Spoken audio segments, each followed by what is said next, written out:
At 31, I finally reached a turning point with my misunderstanding husband. We had been married for 3 years, having initially met as colleagues before tying the knot. When we got married, I left my job, which was a common practice in our countryside community. Although the tradition felt restrictive, it was a significant factor in my decision to resign. My previous workplace was a small, somewhat insular company with a notably old-fashioned ethos reflecting its local roots. In that environment, it was nearly unthinkable for a married couple to continue working together, especially given the prevailing attitude that married women should not hold full-time jobs. This societal norm, coupled with the company's outdated views, made it clear that my role there was no longer sustainable. At my new job, I was treated like little more than an intern, while my husband remained in the same department as before. My responsibilities were limited to menial tasks such as making coffee, photocopying, and cleaning. Work that, while not inherently demeaning, was disproportionately assigned to me. It seemed like a deliberate attempt to push me out, as even the actual trainees weren't relegated to such monotonous duties all day. Discussing the issue with my husband proved futile. It was unclear whether he was even listening or simply avoiding the topic, perhaps because he feared that if I became a stay-at-home wife, we'd lose our financial flexibility. One day, my mother called to suggest I reach out to my cousin after hearing about my frustrations at work. She had discussed my situation with various relatives and acquaintances, and as a result, my cousin connected me with a job opportunity. A company where one of his classmates worked was hiring, and they believed my experience would be valuable, so he encouraged me to interview. I was fortunate enough to land the job, and I shared the exciting news with everyone. However, my husband's reaction was oddly muted. Though I found this strange, his lack of objection led me to go ahead and resign. My resignation was promptly accepted. They had clearly been expecting it. My colleagues, who had been gossiping about me, bid me farewell with insincere cheerfulness. "We'll miss you. Let's go out for drinks sometime. Feel free to reach out anytime." I couldn't help but wonder which of them truly meant it.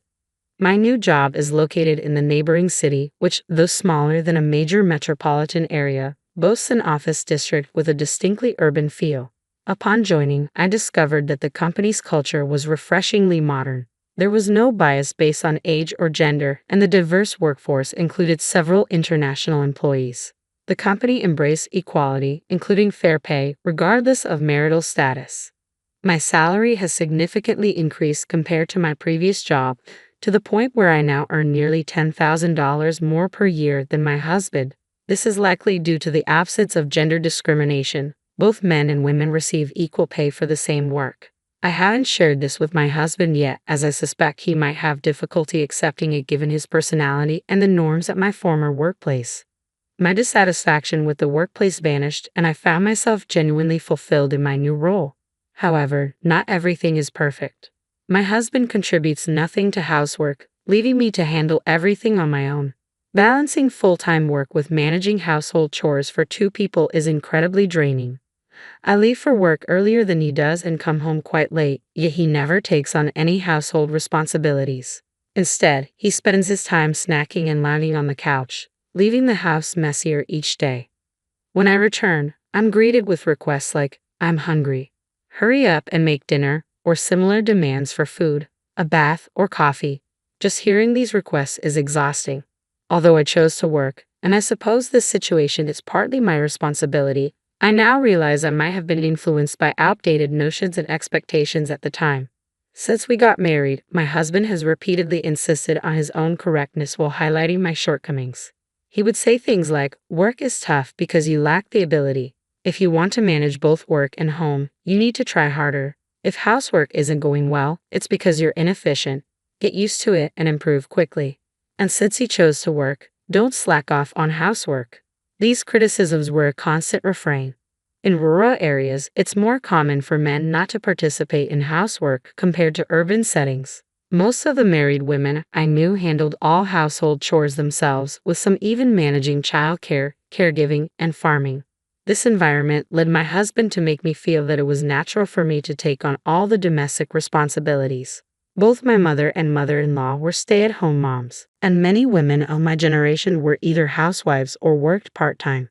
Despite being a full-time employee, I may have grown numb to the situation, simply accepting my husband's expectations and continuing with the housework as he dictated. Although my husband never explicitly told me to quit my job, I was determined to keep working even if he had. I convinced myself that since I was committed to my career, I couldn't neglect the housework. This routine persisted for a while. Even after I switched jobs, my husband remained in a bad mood when I came home after working late. I would apologize, prepare his dinner, and then rush through the housework, often barely having time to eat my own meal. One day, however, something changed. My husband found my wage statement, which I had carelessly left in a drawer. He stared at it in silence, and despite my attempts to downplay it by saying things like, "It's just because of overtime this time," or "maybe you'll earn more than me soon," my words had no effect. After that incident, my husband ignored me for days. He refused to speak or even look at me when I tried to communicate. Even if I stumbled or made a noise, he would completely ignore it. Eventually, I stopped attempting to engage with him, and just as I adjusted to this silent routine, he abruptly broke his silence. One evening, as I entered the living room after coming home, he shouted, "I'm home. What time do you think it is?"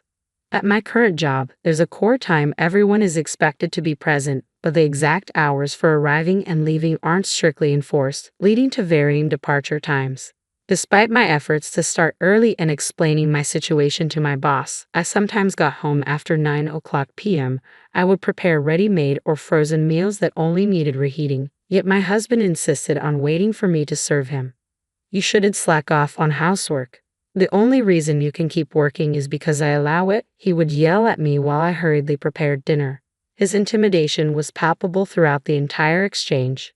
"You're just going to skip cleaning and laundry and go to bed, making excuses that it's too late. You're coming home late on purpose to slack off."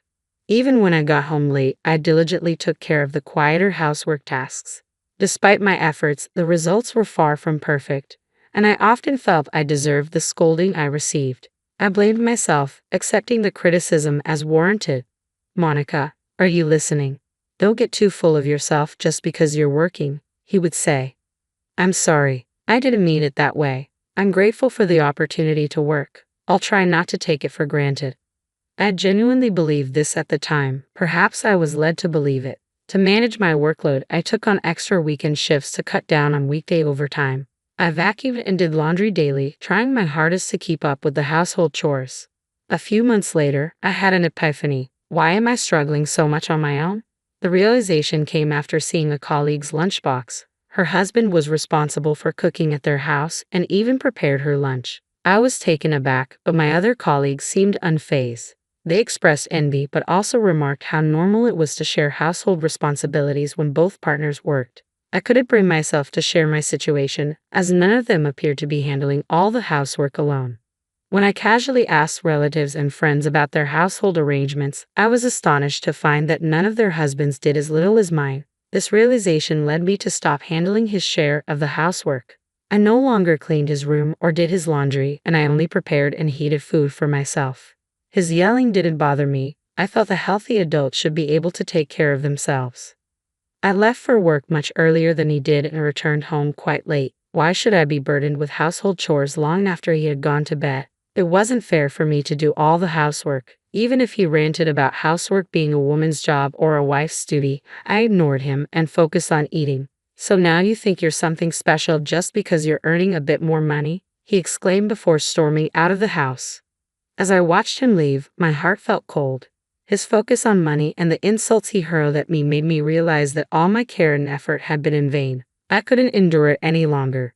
The next day, he stopped coming home. I assumed he would reach out if there was an issue, so I left the situation alone, only to find out he had moved back in with his parents. Whenever he returned to collect his things, we would have brief and tense discussions. Each time, he resorted to abuse and even shoved me a few times. It was supposed to be a final chance for us, but it felt futile. I was willing to consider rebuilding our relationship if he showed any willingness to compromise, but his actions made it clear that was impossible. Having made my decision, I began the process of filing for divorce. First, I casually brought it up with my mother during one of our regular conversations. She was very supportive, telling me that I had been patient enough and that the decision was long overdue.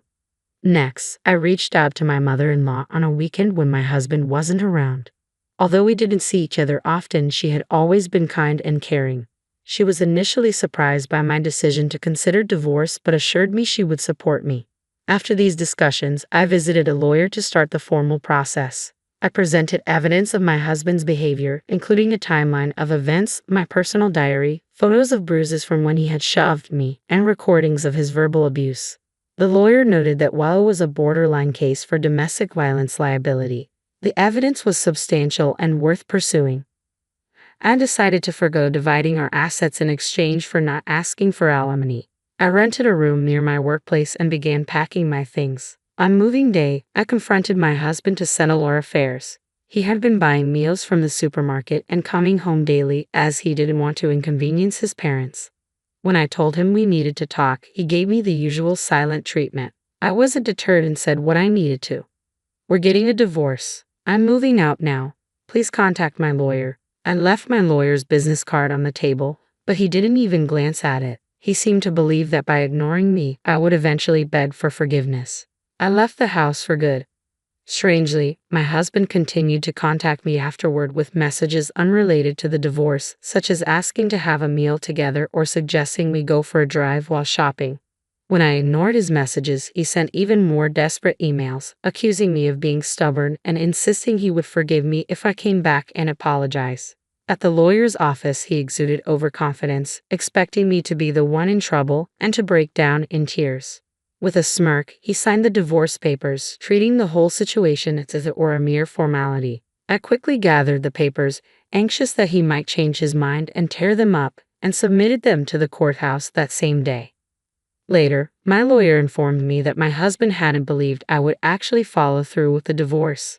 Once he realized I was serious, he started demanding alimony and a division of assets, but communication ceased shortly afterward. I suspect my mother-in-law might have intervened and scolded him to stop. Even after the divorce, I continued receiving bizarre emails from my ex-husband, which I chose to ignore. However, I unexpectedly ran into him one day while dining at a shopping center with friends from school. He was there with his colleagues who were former colleagues of mine, so I knew them all. The encounter was awkward for everyone. They managed to steer him away from our table. My friends, who had only met my ex-husband once at our wedding, found his presence unsettling. "That's my recently separated ex-husband. He's been following me around, and it's causing me distress," I explained to them.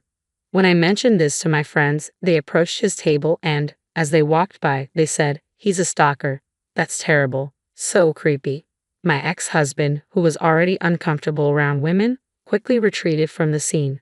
After that encounter, the delusional emails from him ceased, and I've been enjoying my peaceful life on my own. The text came at 3 a.m. "Sarah, I messed up.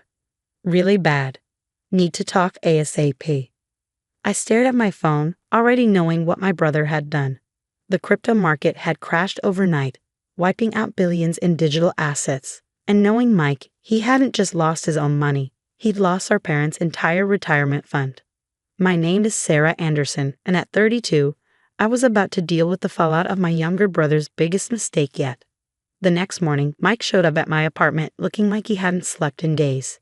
His usually perfectly styled hair was a mess, and his designer clothes were wrinkled. A far cry from the cocky crypto millionaire he proclaimed himself to be at Thanksgiving. "How bad?" I asked, letting him in. He collapsed onto my couch, running his hands through his hair. "Everything. The whole investment, gone. $2.4 million, just vanished." I sat down slowly, the magnitude of what he'd done sinking in. "Mom and Dad's entire retirement fund?" He nodded miserably. "The market crashed. The exchange went bankrupt. But there's still a chance, if we can access the private wallet where I transferred some of the coins." "Some?" I interrupted. "How much?" "About half. But I lost the recovery phrase, and without it..." He trailed off, looking at me hopefully. "You're good with this tech stuff, right? Maybe you could help me figure out how to get it back." I almost laughed. Mike had always dismissed my work in cybersecurity as boring tech stuff, preferring to trust cryptocurrency influencers and get-rich-quick schemes. Now he wanted my help. "Let me get this straight," I said, keeping my voice level. "You took our parents' retirement savings, money they spent 40 years building, and put it into crypto without their knowledge." "I was trying to help them," he protested. Their traditional investments were too slow. Crypto was supposed to multiply their money. I stood up and walked to my kitchen, needing a moment to control my anger. Through the window, I could see the small cafe where Mom and Dad used to take us for Sunday brunch. They'd worked their whole lives to build that retirement fund. Dad as a high school teacher, Mom as a nurse. 40 years of careful saving, gone because my brother thought he knew better. They don't know yet, do they? I asked, though I already knew the answer. Mike shook his head. I was waiting for the market to recover. It always recovers, right? Not this time, I said, turning back to face him. The exchange you used is bankrupt, Mike. It's over. He jumped up, pacing my small living room. But the private wallet? If we can just recover those coins. I watched him, an idea forming in my mind. 2 weeks ago, when I first suspected Mike was in over his head, I'd done some digging. I found his wallet addresses, traced his transactions, and yes, I found the recovery phrase he thought he'd lost. But Mike didn't need to know that. Not yet. What exactly did you do with the recovery phrase? I asked. I wrote it down. I know I did. It was on a piece of paper in my apartment, but I can't find it anywhere. He ran his hands through his hair again, making it stand up even more. Sarah, please, you have to help me fix this. I thought about our parents, how Dad had put off retiring for 5 extra years to build their nest egg, how Mom still picked up extra shifts at the hospital even though her arthritis made it painful to stand for long periods. Okay, I said finally. I'll help. But we do this my way. Mike's face lit up. Really? You can recover the wallet? Maybe. But first, you need to tell Mom and Dad the truth. His expression fell. I can't? It'll kill them. They need to know, Mike, and it needs to come from you. He sank back onto the couch, looking smaller somehow. Will you come with me? I nodded, already planning the next steps in my head. We'll go tonight, but remember, this is just the beginning. If you want my help recovering those coins, you're going to have to do exactly what I say. That evening, we drove to our parents' house in silence. The modest 2-story home where we'd grown up looked exactly the same. Mom's flower garden blooming despite the early spring chill, Dad's old Volvo in the driveway. Mike's hands were shaking as we walked up to the door. I could have told him then that I had the recovery phrase, that half their money might still be recoverable. But he needed to face this moment, needed to see exactly what his reckless actions had done to the people who trusted him. Mom answered the door, her face lighting up when she saw us. What a surprise.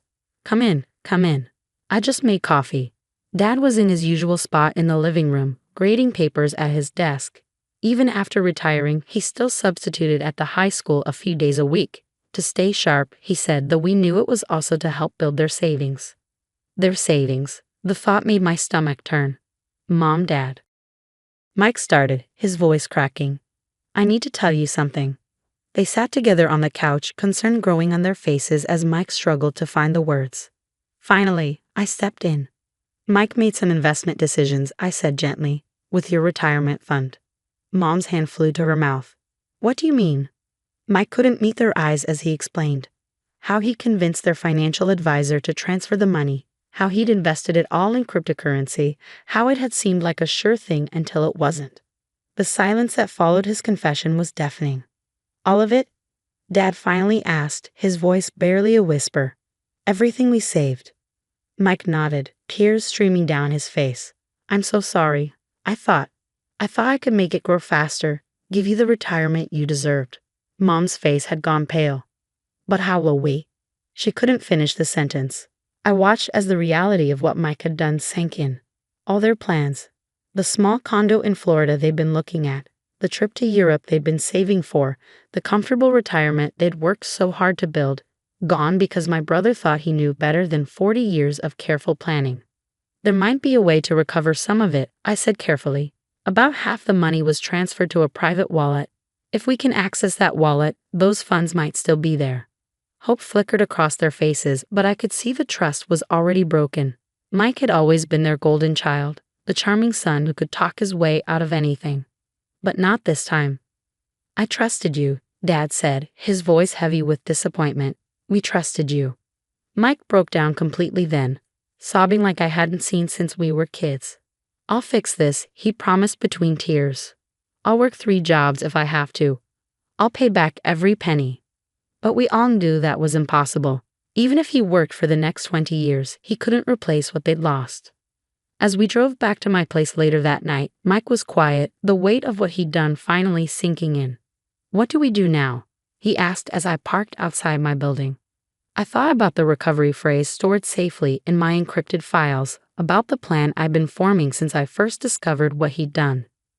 "Now," I said, "you learn what it means to be responsible for your actions. If you want my help recovering those coins, you're going to have to earn it." "How?" "First, you're going to sell your fancy car, your designer clothes, everything you bought with Mom and Dad's money. Every penny goes to them." He nodded quickly. "Of course, anything."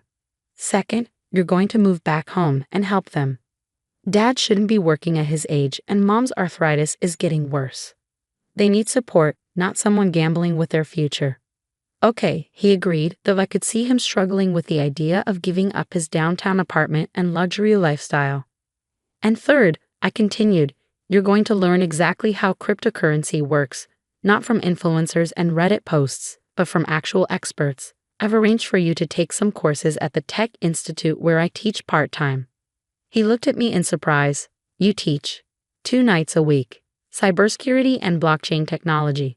Maybe if you paid attention to what I do for a living instead of dismissing it as boring tech stuff, you wouldn't be in this mess." The jab hit home. Mike slumped in his seat, all his usual bravado gone. "How long will it take to recover the wallet?" I smiled slightly. "That depends on you. Show me you're serious about making things right, and we'll talk about the recovery phrase."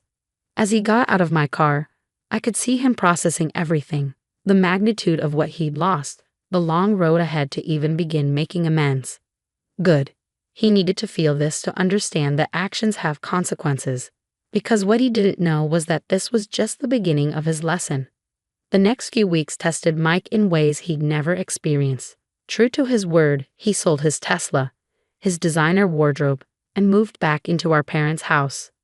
His downtown apartment went on the market, though the real estate agent warned it might take months to find a buyer in the current market. I watched from a distance as he struggled to adjust to his new reality. Every morning, he drove Dad to the high school in our old family Honda, then spent his days helping Mom around the house and applying for jobs. His crypto trading friends stopped calling once word got out about his losses. Meanwhile, I kept the recovery phrase safely encrypted, waiting to see if Mike's transformation was genuine or just another act. One evening, about a month after the confession, I stopped by our parents' house to check on things. I found Mike in the kitchen, helping Mom with dinner. He was wearing an old t-shirt and jeans, a far cry from his usual designer outfits. The hospital called. Mom said as I sat down at the counter, "They're offering me my old position back full-time." "Mom, no," Mike protested. "Your arthritis." "We need the money," she said simply. "Your father's substitute teaching salary isn't enough." I watched the guilt wash over Mike's face. This was exactly what he needed to see, the real consequences of his actions. "Actually," I said, pulling out my laptop, "I might have some news about that." They both looked at me expectantly. "I've been doing some research," I continued, opening my files. "And I think I found something interesting about the wallet where Mike transferred half the funds." Mike nearly dropped the plate he was drying. "You found the recovery phrase?" "Not exactly," I said, though the phrase was sitting in my encrypted folder. "But I found a trail. The wallet's still active, and the coins haven't been moved." Hope flickered across their faces. "How much?" Mom asked quietly. "If we can access it?" "About $1.2 million at current market rates." Mike sat down heavily. "Sarah, why didn't you tell me sooner?" "Because you weren't ready," I said firmly. "You needed to understand what you've done first." And speaking of understanding, I pulled out a stack of papers. "How are those blockchain technology courses going?" He actually smiled. "Better than I expected. I finally understand what a private key actually is and how wallet security works. I can't believe I was trading all that money without really knowing how any of it worked." "That's exactly why I didn't tell you about this sooner," I said. "Knowledge matters, Mike. Real knowledge, not just hype and FOMO." Mom looked between us. "So you can get the money back?" "Maybe," I said carefully, "but it's going to take time, and there are no guarantees." In the meantime, I pulled out another document, I set up a monthly transfer from my savings to help with expenses. Sarah, no, Mom protested. We can't take your money. You're not taking it, I insisted. I'm helping my family. That's what we do, right? Help each other. The right way, not by gambling with people's futures. Mike flinched at that, but nodded. She's right, Mom. Let us help. Over the next 2 months, I watched Mike continue to change. He found a job at a local tech company. Entry level, nothing glamorous, but honest work. He attended his blockchain courses diligently, actually engaging with the material instead of just looking for get-rich-quick schemes. Most importantly, he spent time with our parents, really seeing them for the first time in years. He drove Mom to her doctor's appointments, helped Dad with house repairs they'd been putting off, and slowly began to rebuild their trust. One evening, after a family dinner, Mike pulled me aside. I know what you're doing, he said quietly. What do you mean? The recovery phrase. You've had it all along, haven't you? I studied his face, looking for signs of his old entitled anger, but saw only tired acceptance. What makes you think that? He laughed softly. Because you're you, Sarah. You've always been 10 steps ahead of everyone else. You probably found it weeks before the crash, didn't you? I nodded slowly. I was monitoring your transactions. I saw where you moved the funds, and I found the phrase when I was going through your backup files. Why didn't you stop me before I lost the rest? Would you have listened? I asked. Or would you have accused me of being jealous of your success, like you did when I warned you about the risks? He had the grace to look ashamed. You're right. I wouldn't have listened. I had to learn the hard way. And have you learned? He gestured around the kitchen, at the dishes he'd just washed, the grocery list he'd made for Mom, the budget spreadsheet on his laptop. I think I'm starting to. It's not just about the money, is it? It's about responsibility, about thinking beyond yourself. I pulled out my phone and opened my encrypted files. The recovery phrase is yours, I said, showing him the screen. But think carefully about what you do with it. There's more at stake here than just money. He stared at the string of words that could restore half of what he'd lost, but didn't immediately reach for my phone. Can we wait? He asked. I want to finish my courses first, really understand what I'm doing. And maybe we should talk to a financial advisor about the best way to handle it. I smiled, feeling proud of my little brother for perhaps the first time in years. That, I said, sounds like a very good idea. 3 months later, we sat down with our parents and a financial advisor to discuss the recovered funds. The money wouldn't fully replace what was lost, but it would ensure they could retire comfortably, if modestly. Mike insisted that the funds be placed in a conservative investment portfolio, with him having no direct access. I've learned my lesson, he said when Mom tried to protest. Some things are too important to risk. As we left the advisor's office, Mike turned to me. Thank you, he said. Not just for saving the money, but for teaching me what it really means to take care of family. I hugged him, remembering the arrogant crypto bro he'd been just months ago. That's what big sisters are for, I said. To help you learn from your mistakes, even when the mistake is $2.4 million. Especially then. Today, our family is stronger than ever. Mom retired properly, with Dad joining her. They never did buy that condo in Florida, but they seem content with their modest lifestyle and weekly family dinners. Mike continues to work at the tech company, where he's been promoted twice. He's paying back what he can to our parents, though they insist it's unnecessary. More importantly, he's found purpose in helping others avoid the mistakes he made, volunteering to teach financial literacy at the local community center. As for me, I keep the story of the recovery phrase as a reminder that sometimes the best way to help someone isn't to save them from their mistakes, but to help them learn from them. Last week, Mike brought his new girlfriend to family dinner. When she mentioned being interested in cryptocurrency, I watched him launch into a careful explanation of blockchain technology, investment risks, and the importance of doing thorough research. The most expensive lesson I ever learned, he told her, was that there are no shortcuts to building something worthwhile. Mom squeezed my hand under the table, and I knew she was thinking the same thing I was. Sometimes losing everything is the only way to find what really matters. The recovery phrase still sits in my encrypted files, a reminder of both how much we almost lost and how much we gained. But these days, its value isn't measured in cryptocurrency or dollars. It's measured in the lessons learned, the trust rebuilt, and the family bonds strengthened through crisis. As I watched Mike help Dad with the dishes later that evening, discussing responsible investment strategies and the importance of diversification, I couldn't help but smile. Sometimes the best returns don't come from the market, they come from learning who you really are and what truly matters. Finally, I can get rid of this trash. My mother-in-law, Emily, spat those venomous words with a cold, disdainful glare that made me feel utterly insignificant. I stood frozen, her cruel words ringing in my ears. For 7 long years, I had endured her contempt, always telling myself that things might change. But this morning shattered that fragile hope. When I told my husband, Mark, I wanted a divorce, Emily pounced with the full force of her bitterness, unleashing a barrage of insults that laid bare her true feelings. It was painfully clear I was never part of this family in her eyes. Desperately, I turned to Mark, clinging to the faint hope that he might defend me, that he might see the hurt in my eyes and stand by me.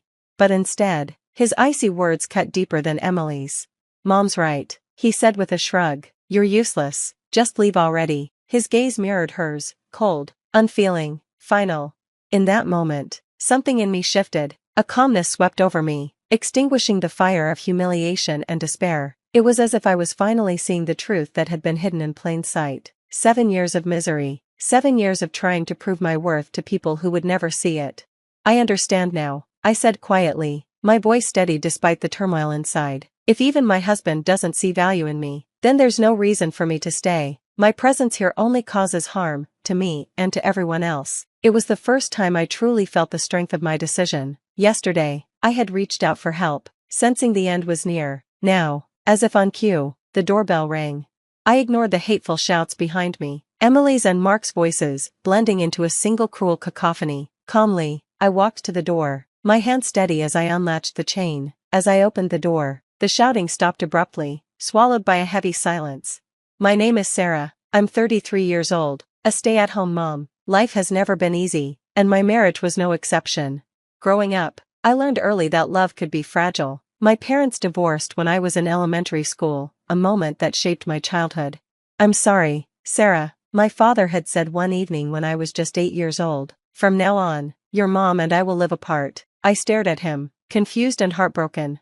"But Mom and Dad, you get along so well," I protested. "Why would you say something like that?" My mom gently stroked my hair, trying to soothe me. "Sweetheart, it's already been decided," she said softly, "but we both love you very much. You'll stay with me, and Dad will visit whenever he can." Tears spilled down my cheeks as I clung to my father. "I don't want to be away from Dad. Will I ever see you again?" He hugged me tightly, his voice trembling. "Of course, you will. I'll always visit, I promise." Though I didn't fully understand why they couldn't be together, their reassurance comforted me. True to their word, my parents arranged regular visits. Despite living apart, I still felt like I had a family.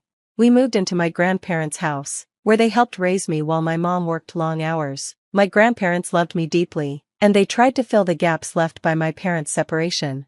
"Your mom isn't a bad person," they would tell me. "She loves you very much." "That's right," my grandma would add, "and we'll always be here for you, sweetheart." Their love was unwavering, but it couldn't completely fill the void. I didn't have the heart to tell them how lonely I truly felt. It would have broken theirs. Years later, my father explained their divorce. "Your mom and I loved each other, Sarah," he said, "but certain circumstances made it impossible to stay together." Knowing their separation wasn't born out of hatred gave me hope. Though I carried the wounds of that time, I believed that love could still exist, even when things fell apart. After graduating college, I got a job at a large department store, following in my mother's footsteps. I thought working in the same industry might help me understand her better. Even though our relationship often felt distant, I threw myself into my career, hoping to find clarity. 3 years later, the store's owner introduced me to his son, Mark. "Sarah, you're such a hard worker," he said. "I'd love for you to meet my son. Who knows, maybe you'll be perfect for each other." I was hesitant about marriage, but his insistence led to a formal meeting. Mark was set to inherit the family business, and his father saw me as an ideal match. During our first conversations, I shared my fears about marriage and my struggles with trust, shaped by my parents' divorce. Mark listened patiently. "Your mom sounds like an amazing woman," he said. "She must love you deeply, even if it didn't always show." His understanding drew me in. "I felt lonely as a child too," he confessed. "My parents were always busy, That's why I know we can build a loving family together." His sincerity reassured me, and I let myself believe him. Before long, we were engaged. After our wedding, we moved into a beautiful home arranged by Mark's parents. I thought we were starting the perfect chapter of our lives. A year later, I found out I was pregnant. Mark and his parents were thrilled. I was overjoyed too, eager to start the family I'd always dreamed of. Looking back, that was the happiest moment in our marriage, the calm before the storm. Everything changed when we learned I was expecting a girl. I'll never forget the look on my father-in-law, David's face. When I told my father-in-law that I was expecting a girl, his face darkened, and his demeanor shifted. It was as if he saw me as a failure. "A girl? Why couldn't you have a boy to carry on the family name?" he said, his words as cold as his expression. Until that moment, my in-laws had treated me kindly, but now, their warmth vanished, replaced by disdain. "Oh, Mark, you really picked a disappointing wife, didn't you?" Emily, who had always been friendly, now mirrored her husband's contempt. I turned to Mark, hoping he would defend me. He didn't. No matter how many times I begged him to stand up to his parents' cruel comments, he ignored me. Soon, he stopped listening to me entirely. His silence gave his parents free rein to escalate their insults and mistreatment. When I mentioned my plan to return to my parents' home for the birth, they became even more aggressive. "You're part of this family now, Sarah," Emily snapped. "You don't have a home to return to, and being pregnant doesn't mean you can't do housework." At the time, my in-laws lived nearby, but they started spending more and more time at our house, treating it as if it were their own. Despite my nausea and constant fatigue, Emily insisted I continue with all the chores. "Pregnancy isn't an illness, dear," she'd say. "Housework is the duty of a wife." One day, overwhelmed and unwell, I folded the laundry imperfectly, and Emily seized the chance to criticize. "You're folding it all wrong, it'll wrinkle by the time we wear it," she snapped. Exhausted, I responded without thinking, "I'll fix it later." Emily's face turned red with anger. "How dare you talk back to me, you insolent girl?" From that point, her treatment of me grew even worse. Still, I held on. I endured her harshness and eventually gave birth to my daughter, but even then, I wasn't allowed to contact my own mother. My in-laws insisted they would take care of everything. Later, I discovered they had told my mother not to worry, assuring her they would handle everything on my behalf. Instead, I spent those early days of motherhood lonely and isolated, longing for my family's support. When I returned home from the hospital, I was met with another shock. My in-laws had moved into our house without my consent. Worse, they had taken over the nursery I had lovingly prepared for my baby, relegating my newborn and me to a small, cluttered storage room. Despite my fragile condition after giving birth, they treated me like a servant, demanding I cook and clean while they lounged. To outsiders, they painted a different picture. "Our poor daughter-in-law is still recovering," they would say. "We moved in to help her." In reality, they did nothing to help. Mark, who had taken paternity leave, spent his time out with his parents, ignoring me and our baby. He showed no interest in his daughter and acted as if neither of us mattered. On weekends, he often stayed out all night, and I began to suspect his indifference wasn't just about our family, there might be someone else.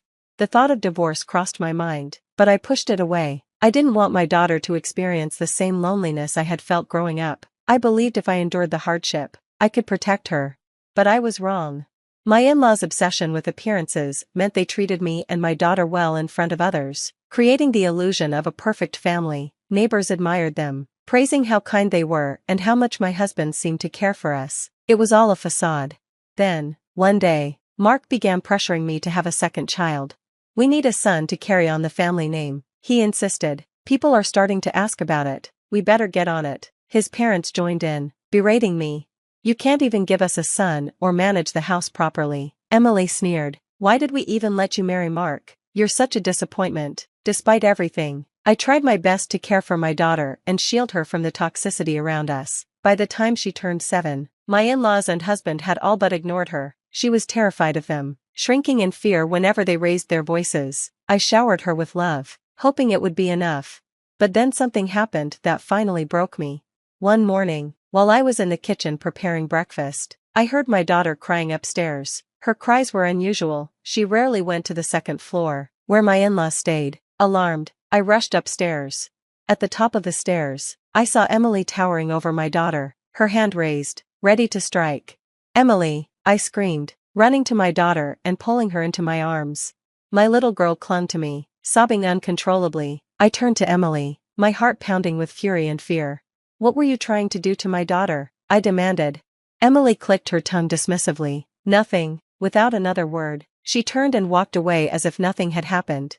Just then, Mark stepped out of the bedroom, his face twisted with irritation. "Mark," I cried, "your mother just tried to hit our daughter." He sighed, clicking his tongue, just like his mother. "What did Katie do to upset her?" "It's probably your fault for not raising her right. Stop bothering me with this nonsense." Without waiting for a response, he walked away, leaving me standing there with my sobbing child in my arms. We retreated to the small storage room we'd been forced to live in since her birth. I sat on the bed, stroking Katie's hair to calm her as my heart raced with anger and despair. "Sweetheart, what happened? Can you tell Mommy?" Through her tears, Katie explained. Emily had called her upstairs, away from me, and threatened her. When Katie hesitated, Emily used a treasured possession, a handkerchief I had embroidered with her initials, as bait. "Grandma took this from me," Katie said, handing me the small, torn piece of fabric. "She said if I didn't come upstairs, I wouldn't get it back." My heart shattered. That handkerchief wasn't just a piece of cloth, it was something my daughter cherished, a symbol of my love for her, and Emily had used it to manipulate her. That was the moment I knew I couldn't stay any longer. This wasn't just about me anymore. I had to protect my daughter, no matter the cost. I hugged my daughter tightly, overwhelmed with relief that I had reached her in time. The thought of what could have happened if I hadn't made it chilled me to the core. That moment was a turning point. I couldn't let this nightmare continue. I couldn't keep subjecting my daughter to such a toxic environment. That same day, I called my mother and told her everything. She was horrified but immediately offered to take Katie in. I dropped Katie off at school, packed a few of her belongings, and drove to my mother's house. I knew she would be safe there. That evening, I decided it was time to confront my husband and in-laws. As I approached the living room, I heard their voices and froze. What I overheard made my blood run cold. "You should have been more careful, Mom. This morning was too close. I didn't think Sarah would come running so fast," Mark said. "I thought I had more time," Emily replied dismissively. Their tone was casual, as if discussing a minor inconvenience, not the horrifying reality of what they had tried to do. "Well, if you're going to pull something like that, at least be discreet. We don't want anyone finding out," Mark added with a sneer. "Maybe next time, we'll make her pull weeds in the heat. That'll teach her," Emily said with a cold laugh. My heart raced as the realization washed over me. They were conspiring to harm my daughter, and they didn't even care. All the years I had endured their cruelty, telling myself it was for Katie's sake, suddenly felt like a lie. My daughter deserved better than this. She deserved love, safety, and peace, none of which existed in this house. I made up my mind right then. It was time to leave. I called my father and told him everything. He was furious, but he promised to help. As I packed my belongings, I remembered a conversation I'd had with Katie that morning. "Katie, would you be okay if Mommy and Daddy lived in different places?" I had asked gently. "Yes, Mommy, I want that. I want to live with you," she replied without hesitation. Her honesty hit me like a bolt of lightning. I had been so blind to her pain, focusing only on enduring mine. She had suffered just as much, if not more, and had been hiding it just like I had. That evening, the doorbell rang just as my husband and in-laws were shouting at me to leave. I ignored their insults and calmly walked to the door. When I opened it, my father stood there, his presence a calm but firm anchor. "Sarah, I'm here to take you home. Let's go," he said. The moment my husband saw my father, his smug expression turned to panic. "What are you doing here?" Mark stammered. "It's been a long time, Mark. I'm here for my daughter," my father said, his voice steady but simmering with restrained anger. "Mr. Johnson, wait, there must be some misunderstanding," Mark's father interjected, his tone desperate. "There's no misunderstanding," my father replied, cutting him off. "I've heard everything. This ends now." Mark and his parents froze, finally grasping the gravity of the situation. What they had always dismissed was that my father was a respected and influential figure in the business world, and, more importantly, he had been their store's largest supplier. "It's unfortunate," my father continued, "but given the circumstances, I'll have to reconsider doing business with you moving forward." The color drained from their faces. Mark's father stammered, "Please, Mr. Johnson, this is all a misunderstanding. Sarah is just upset." My father raised a hand, silencing him. "Enough. I've seen how you've treated my daughter and granddaughter. I will not allow it to continue." He turned to me, his expression softening. "Sarah, let's go." Without another word, my father took my bags and walked me out the door. As we reached his car, I could hear Mark and his parents scrambling, their voices pleading for forgiveness, but I didn't look back. When we arrived at my parents' house, my mother was waiting with open arms. She hugged me tightly, tears in her eyes. "I'm so sorry, Sarah, I should have been there for you sooner," she said. "No, Mom, I'm sorry, I should have come to you for help a long time ago," I replied, the tears flowing freely now. For the first time in years, I felt safe. My parents reassured me that everything would be okay. Over the next few weeks, my father helped me finalize the divorce, ensuring Mark would pay child support and alimony. Katie and I stayed with my parents during this time, and slowly, life began to feel normal again. Katie started a new school and quickly adjusted, making new friends and laughing in a way I hadn't seen in years. Meanwhile, I found a new purpose working for my mother's jewelry design business. To my surprise, I had a knack for design, and with her guidance, I began building a career. Months later, Mark tried to cause trouble one last time. He showed up at Katie's school, claiming to be her father and demanding to take her home. The school called me immediately, and I rushed over. When I arrived, I barely recognized him, disheveled and desperate. He looked like a shadow of the man I once knew. "Sarah, we need to talk," he pleaded. "I've lost everything, my parents, the store, the house. We can fix this, for Katie's sake." I saw through him instantly. He didn't care about us, he cared about regaining his comfortable life. "We're not getting back together, Mark, it's over," I said firmly. "You're making a mistake. You need me," he snapped, his desperation turning to anger. "I don't need you, Mark, I never did. Katie and I are doing just fine without you," I replied, and with that, I walked away.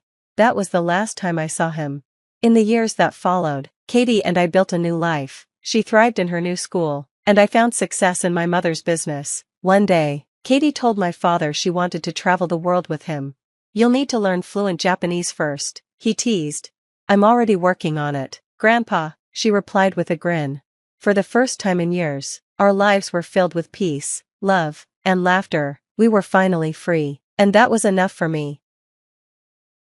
Since both my parents worked full-time, I attended daycare from a young age and grew up watching them work tirelessly every day. Inspired by their dedication, I dreamed of becoming a successful career woman, an independent person who could stand on her own without relying on anyone else. Fueled by this ambition and my naturally strong personality, I became highly competitive as a child. If I fell during a race in PE class, I would get back up without crying, determined to finish strong. If I didn't score at the top of my class on a test, I'd stay up late studying until I achieved better results. Failure was never an option for me. "You don't always have to be number one, Sarah," my parents would say. "We just want you to shine as yourself. We're proud of your hard work, but remember, it's important to lean on your family too. We're here to support you." I carried that advice with me as I entered a prestigious high school known for its rigorous academic standards. Passing the entrance exam with top scores was a milestone, and it was there that I first met Mark, someone who would eventually change my life. Mark had the highest grades in the entrance exam and delivered the freshman speech at the opening ceremony. "I've always worked hard and never feared failure," he said during his speech. "It's okay not to be number one. I believe failure is a valuable experience."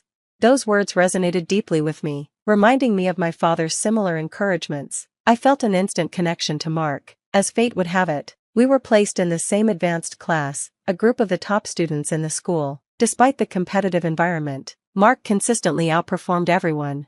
As we grew closer, Mark shared stories of his upbringing. "I've never placed second in academics or sports," he said, his tone a mix of pride and humility. "My mom was strict, but I'm grateful. It made me capable of handling almost anything." Meeting his mother at the entrance ceremony, I understood where his drive came from. She exuded strength and sophistication, and her influence was evident in Mark's achievements. Over our 3 years of high school together, Mark excelled at everything. He was a class leader, the anchor for our relay team, the choir competition conductor, and always topped the exams. Though I admired him deeply, and had a quiet crush, I never acted on my feelings. He seemed out of reach, a level of perfection I could only aspire to. After high school, I focused on my own goals, determined to carve out a path of success. I faced multiple job rejections, but I never gave up. Eventually, I landed a position at a top company, a prestigious opportunity, even though it was my 5th choice. This marked my first step toward my childhood dream of becoming a career woman. As one of the few women hired for a general position at the time, I worked tirelessly. My days were a blur of travel, running in heels I wasn't yet used to, and striving for both financial and emotional independence. While I occasionally exchanged emails with my parents, I avoided burdening them with my struggles. I knew they were aging, and I wanted to reassure them that I could handle things on my own. Yet, as I approached 30, I couldn't help but feel unsettled watching my friends settle down and start families. When an invitation to my high school reunion arrived, I decided to step away from my work-focused life for a night and attend. Seeing my old classmates was both surreal and heartwarming. Amid the laughter and reminiscing, I heard a familiar voice. "Sarah, is that you? Wow, you look amazing." "Mark." I turned to see him, looking just as sharp as I remembered. "It's been so long, you haven't aged a bit." We fell into easy conversation, catching up on the years we had missed. Mark was now a top salesman at a multinational company, a dream role I had once aspired to myself. I just won first place in the company's young sales division, he shared with a modest smile. They even held an award ceremony for me. Mark still carried the aura of an elite achiever, but he was more laid back than I remembered. His suit fit him perfectly, and I couldn't help but admire the man he had become. As we talked, I told him about my own career and how hard I had been working. That night, our connection rekindled, and soon after, we began dating. Although our busy schedules limited how much time we could spend together, I was happier than I had been in years. Slowly, I began to consider that life might be more than just work. Perhaps it was time to build something lasting, a home, a family, a future beyond my career. On our one-year anniversary, Mark proposed, and I said yes. After more than a decade, we were finally coming together. At 30, marriage felt like a significant milestone, filling me with both joy and uncertainty. My demanding job required me to travel frequently, and I faced a difficult choice: should I request a transfer, stay in my current role, or even consider a career change? Mark, ever supportive, reminded me how much I loved my work. I trusted that Mark would support whatever decision I made, though I carried mixed feelings as I went to meet his mother, Amy. Since Mark's father had passed away a few years earlier, it was just her now. Amy had always seemed strict, but when I saw her again, she looked even thinner and more severe than I remembered. "So, you're Sarah," she said, her eyes assessing me. "I hear you were Mark's classmate in high school. Graduating from that school means you must be quite smart." "I'm not sure about smart," I replied nervously, "but I work hard. I'm at a large company in a position not typically held by women. I'm currently leading a major project." As I continued explaining myself, Amy suddenly smiled.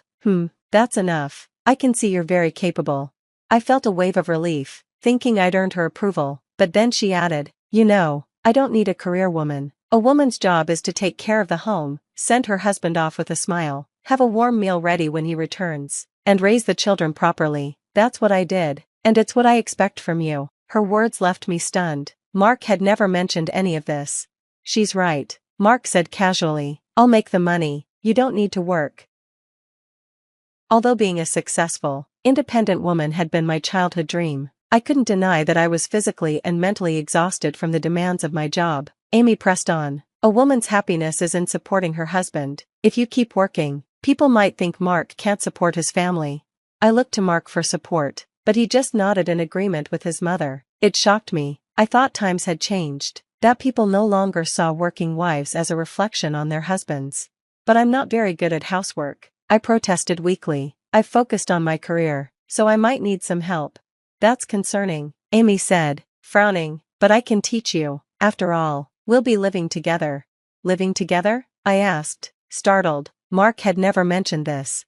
"Yes," Amy said matter-of-factly. "This house is too big for me alone. There's plenty of space for you, Mark, and any future grandkids. Why waste money on a separate home?" I felt overwhelmed and trapped by her expectations. Just as I was trying to process it all, Mark spoke again. "I'm not the kind of guy who needs his wife to work," he said. "I make more than enough to support us. Besides, you're so talented that if you ever want to go back to work, I'm sure you'll find something quickly." His confidence in my abilities felt like a small consolation. I decided to give their way a try and resigned from my job. My colleagues were surprised and tried to convince me to stay, but they also told me I was welcome back anytime if I changed my mind. Their encouragement gave me a sense of security as I left the workforce. The next few months were spent learning from Amy. She was strict, but after years of working in a tough, male-dominated environment, her sternness didn't faze me. Not long after, I found out I was pregnant. When our daughter Lily was born, Mark was overjoyed, and to my surprise, Amy doted on Lily. Lily is just the cutest, isn't she? Amy would coo, her affection heartwarming but fleeting. Her demands on me increased. I'll take care of Lily, you focus on the housework, she'd say. We're running low on supplies, can you do the shopping? Dragging my postpartum body around to keep up with the housework was exhausting, but having Amy care for Lily was helpful. Mark was rarely home, busy with work, so I appreciated the support, even if it came with constant demands. Amy's generosity extended only to Lily and Mark. She made sure Lily had the best of everything but never offered me so much as a kind word. Mark's career soared as he climbed the ranks at his company, seemingly invincible, until he wasn't. One evening, when Lily was in upper elementary school, Mark came home looking pale and defeated. "Mark, what's wrong?" I asked, concerned. He slumped into a chair and buried his face in his hands. "It's over," he said. "I made a huge mistake at work. The client was furious, my boss berated me, and even my juniors pitted me. I couldn't take it, so I quit." I stared at him in disbelief. "You quit? Over one mistake? Lily's about to start private middle school, we need that income." Even Amy, usually unflappable, looked distressed. "Can't you go back and apologize? Fix things?" she asked. "No," Mark said firmly, "I can't show my face there again. Everyone thinks I'm a failure." Mark had never faced failure before, and now he was completely unraveling. He locked himself in his room, leaving me to pick up the pieces. "Sarah," Amy said sharply, "you need to go out and work." "But you always said a woman's job is to stay home," I protested. Amy's face hardened. "The inheritance is gone. Mark's probably spent most of your savings too. We have no choice." Stunned, I realized how little I'd known about our financial situation. There was no time to dwell on it. I reached out to my old company, relying on my career experience and determination, and was fortunate to be rehired. I threw myself into work, becoming the family's breadwinner. Though the transition was overwhelming, we stabilized financially. Lily attended private school, and I supported Amy and Mark. Mark remained distant, his bitterness showing in his silence and occasional barbs. I wanted to urge him to rebuild his life, but held back, focusing instead on keeping our family afloat. Amy, for her part, returned to her old ways, showing little gratitude and worrying only about Mark's well-being. Meanwhile, Mark began withdrawing more, taking money from our accounts and wandering aimlessly. Looking back, I couldn't help but wonder how things had spiraled so far. I realized I should have left or confronted Mark long ago, but I couldn't bring myself to abandon the man who had once supported me. While I worked tirelessly, Mark wasted his days in idleness. Lily, now old enough to understand, watched her father with a mix of sadness and disdain, and it was clear Mark sensed her disappointment. The tension at home was suffocating. When Lily was in middle school, Mark finally left us. He left a note: "You'll be fine without me. I found someone who needs me." I was stunned. Amy, in her grief, lashed out at me. "This is your fault. You drove him away. I never want to see you or Lily again." She even tried to evict us. "Wait, how will you manage without me?" I asked, bewildered. "Don't underestimate me. I don't need you," she snapped. And so, Lily and I packed our things and left the house. By then, Lily was mature enough to help with household chores while I focused on my career. We were busy, but we found happiness in our small but peaceful life. I didn't file for divorce immediately since I had no idea where Mark was. After 7 years of no contact, he was legally declared dead, which simplified the process. 10 years passed. Lily graduated from university and started her career, becoming a strong, successful woman. I was proud of her, and of myself, for navigating the hardships we faced. I was dating Tom, a kind and dependable man, and we lived together in a cozy home. Life felt complete. Then, one day, I received a call from an unknown number. Thinking it might be work-related, I answered. "Sarah, it's me. I had a hard time finding your number," the voice said. It was Mark. "What do you want?" I asked, my heart pounding. "I'm in trouble. Please help me. We're still family, right? It's your duty to help your husband." The nerve of him. "You abandoned us for 10 years. How dare you call now? We're not family anymore. Don't contact me again." I hung up, furious and shaken. I didn't tell Tom about the call and tried to move on, but a few days later, I returned home early to find shadows near my front door. Fearing it was an intruder, I approached cautiously. It was Mark and Amy. Finally, you're home. We've been waiting, Mark said, looking desperate. What are you doing here? I demanded. Please, Sarah, we've had our differences, but we're still family. I need your help. Mark explained that after leaving me, he had moved in with a younger woman named Emily, who needed him. However, their life quickly spiraled out of control. Mark worked low-paying jobs to maintain a facade of success, borrowing heavily to impress Emily. Amy, who had tracked Mark down, moved in with him, only to find herself living in poverty. I'm drowning in debt. We're still married. Sarah, let's start over. You're doing well, right? Mark pleaded.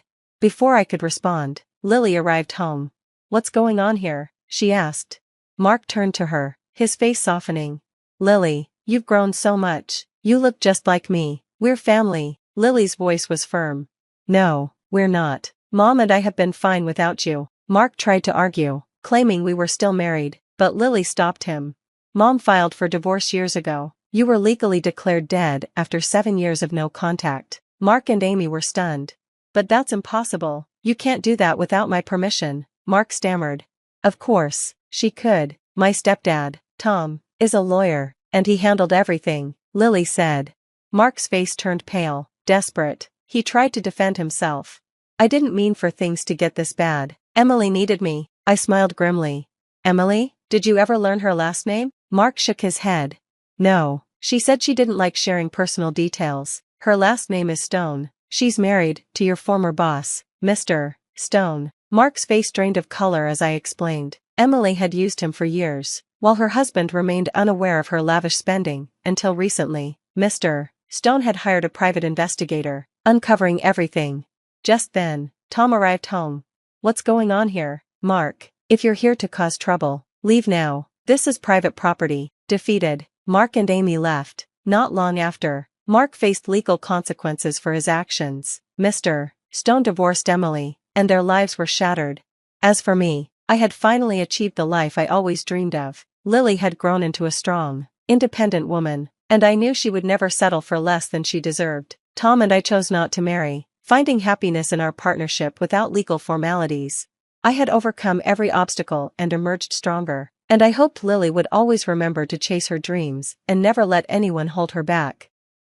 I had always thought life would be smooth after getting married. I grew up in a loving but modest home, and despite the loss of my parents in my late teens, I carried their values with me: kindness, humility, and strength. My husband, Ethan, had swept me off my feet during our college years. He was charming, ambitious, and seemingly the perfect partner. At first, his family seemed welcoming enough. His mother, Eleanor, would flash a polite smile, though it never quite reached her eyes. His father, Gerald, was a man of few words, but his disapproving glances often lingered a little too long. Still, I chose to see the best in them because I loved Ethan. We moved into the large family estate soon after our wedding, as per Eleanor's insistence. She claimed it was only temporary until we could save for our own home. It seemed generous at first, but little did I know, I was walking into a gilded cage. Things started subtly, almost imperceptibly. I began to notice how Eleanor would frequently compare me to their family friends' daughters-in-law, who were doctors, lawyers, or heirs to substantial fortunes. You know, Olivia managed to host a charity gala for 300 guests all by herself, Eleanor once said, her tone dripping with feigned admiration. Isn't that impressive, Ethan? I smiled, feeling the sting but brushing it off. That does sound impressive, I replied. She's a natural, Eleanor continued, her gaze cutting into me. Not everyone has the upbringing for it. Ethan didn't defend me, he didn't even notice. It was easier to let these comments slide than to start a conflict. At least, that's what I told myself. Soon, Eleanor began treating me less like a family member and more like staff. She'd leave lists of tasks for me to complete during the day, ironing their clothes, polishing the silverware, and preparing dinner. Initially, I tried to comply, thinking it was a way to earn her approval, but no matter how hard I worked, it was never enough. One evening, after spending hours preparing a 3-course meal for the family, Eleanor frowned as she tasted the soup. It's too salty, she declared, pushing the bowl aside. Do it again tomorrow, and please, follow the recipe this time. Ethan said nothing, he didn't even meet my eyes. Ethan's long hours at work left me alone in a house that didn't feel like home. I tried to focus on hobbies, even attempted to make friends in the area, but Eleanor discouraged me. "Your place is here," she said one day when I mentioned wanting to join a local art class. "There's plenty to keep you busy at home." I realized then that she didn't see me as her son's wife, an equal partner in life. She saw me as an inconvenience, a mistake Ethan had made by marrying beneath their station. But I still held on to hope. I loved Ethan, and I believed he loved me. Surely, he would see how his family was treating me and put a stop to it, wouldn't he? The turning point came during a family dinner. Gerald invited one of his business associates, a powerful and wealthy man named Mr. Hawkins. As we prepared for the evening, Eleanor's instructions became relentless. "Make sure the linens are pressed perfectly," she snapped, "and don't embarrass us in front of Mr. Hawkins. He values class, and you're still learning." Her words stung, but I nodded and set the table with care. When Mr. Hawkins arrived, I was introduced briefly, before being relegated to the kitchen. I overheard snippets of their conversation as I served hors d'oeuvres. "She's very lucky to be part of this family," Gerald was saying. "Ethan is too kind. He could have married anyone, but he has such a big heart." The implication was clear. I was a charity case. My face burned with humiliation, but I kept my composure. The night dragged on, and by the end, I was left cleaning up alone. Ethan didn't even offer to help. I finally broke down in the dimly lit kitchen, tears streaming down my face as I scrubbed dishes, wondering how my life had come to this. I didn't know it then, but that dinner would set in motion a series of events that would change everything. The aftermath of the dinner left me emotionally drained. My days were starting to blur together, each one a copy of the last: cleaning, cooking, and being invisible in a house that should have been my sanctuary. But something about that night lingered in the back of my mind, an invisible weight pressing down on me. A week after the dinner, Eleanor summoned me to the living room. She was seated on the ornate couch, a cup of tea in her hand. Gerald stood near the fireplace, his arms crossed, wearing his usual look of quiet disdain. "We'll be hosting Mr. Hawkins again," Eleanor announced. "It's important that we make a good impression this time. Gerald has been working on a significant deal with him, and we can't afford to let anything go wrong." I swallowed hard. "Of course, what do you need from me?" "Everything to be perfect," she replied, her voice cool. "And this time, try not to look so plain. Presentation matters." I felt my cheeks flush with embarrassment, but nodded. As I walked away, I couldn't help but feel the weight of their expectations. I wasn't just a wife in their eyes, I was a pawn in their endless pursuit of social status. The day of the dinner arrived, and I worked tirelessly from dawn. The house gleamed, the table was set with the finest china, and the aroma of roasted lamb filled the air. By the time the guests arrived, I was exhausted, but Eleanor insisted I be presentable. As Mr. Hawkins stepped through the door, his presence seemed to command the room. He was tall, impeccably dressed, and carried an air of authority. His sharp eyes scanned the room until they landed on me. For a brief moment, I thought I saw something flicker across his face, a mix of recognition and shock, but just as quickly, it was gone. Dinner began, and I quietly served the courses, avoiding eye contact with anyone. As I placed a dish in front of Mr. Hawkins, he looked up and said, "Thank you, miss. Have we met before?" The question caught me off guard. I stammered, I don't think so." He tilted his head slightly, as though trying to place me. "You look familiar." Eleanor intervened, her tone sharp. "She's Ethan's wife. She tends to stay out of the spotlight." Mr. Hawkins didn't respond but gave me a small, polite nod. The rest of the meal passed uneventfully, but I couldn't shake the feeling that he was watching me, studying me. The next morning, while cleaning up the dining room, I heard a knock at the front door. Expecting it to be a delivery, I opened it without much thought. To my surprise, it was Mr. Hawkins. "Good morning," he said, his tone polite but firm. "May I speak with you?" I hesitated. "Of course, should I get Gerald?" "No," he said, shaking his head. "I came to see you." He stepped inside, and I led him to the sitting room, my mind racing. What could he possibly want? As he sat down, he studied me carefully. "I was up all night thinking," he began. "I couldn't shake the feeling that I've seen you before." I frowned, unsure where this was going. "I don't think we've met." "Perhaps not directly," he said, pulling out his phone. "But does this look familiar?" He showed me a photograph. My breath caught in my throat. It was of my parents. They were younger, smiling brightly at what looked like a formal event, and standing next to them was a younger version of Mr. Hawkins. How do you have this?" I whispered. "I was close friends with your parents many years ago," he said, his voice softening. Your father and I worked together, and your mother was like a sister to me. When I saw you last night, I couldn't believe my eyes. You're their daughter, aren't you? Tears welled up in my eyes as I nodded. Yes, but they passed away years ago. He leaned back, his expression a mix of sorrow and relief. I had no idea. They spoke of you often, how proud they were of you. I lost touch with them after they moved, and I always regretted it. For the first time in years, I felt seen. Mr. Hawkins' words were like a lifeline, pulling me out of the darkness I had been drowning in. He asked about my life, and I hesitated to share too much, but something about his genuine concern made me open up. I'm glad I found you, he said finally. Your parents were extraordinary people, and I owe them so much. If there's ever anything you need, don't hesitate to ask. I nodded, still overwhelmed by the revelation. As he left, he gave me one last look and said, "You deserve better than this." Those words echoed in my mind long after he was gone. In the days following Mr. Hawkins' visit, I couldn't stop thinking about our conversation. His words lingered in my mind, offering a faint sense of hope. For the first time in what felt like forever, I felt like I wasn't entirely alone in this world. My parents' memory, through him, became a thread connecting me to something greater, a sense of belonging that I had lost. Eleanor, however, wasn't blind to the change in me. While I continued my duties, something about my demeanor must have shifted. One morning, as I was scrubbing the kitchen counters, she approached me with her usual air of superiority.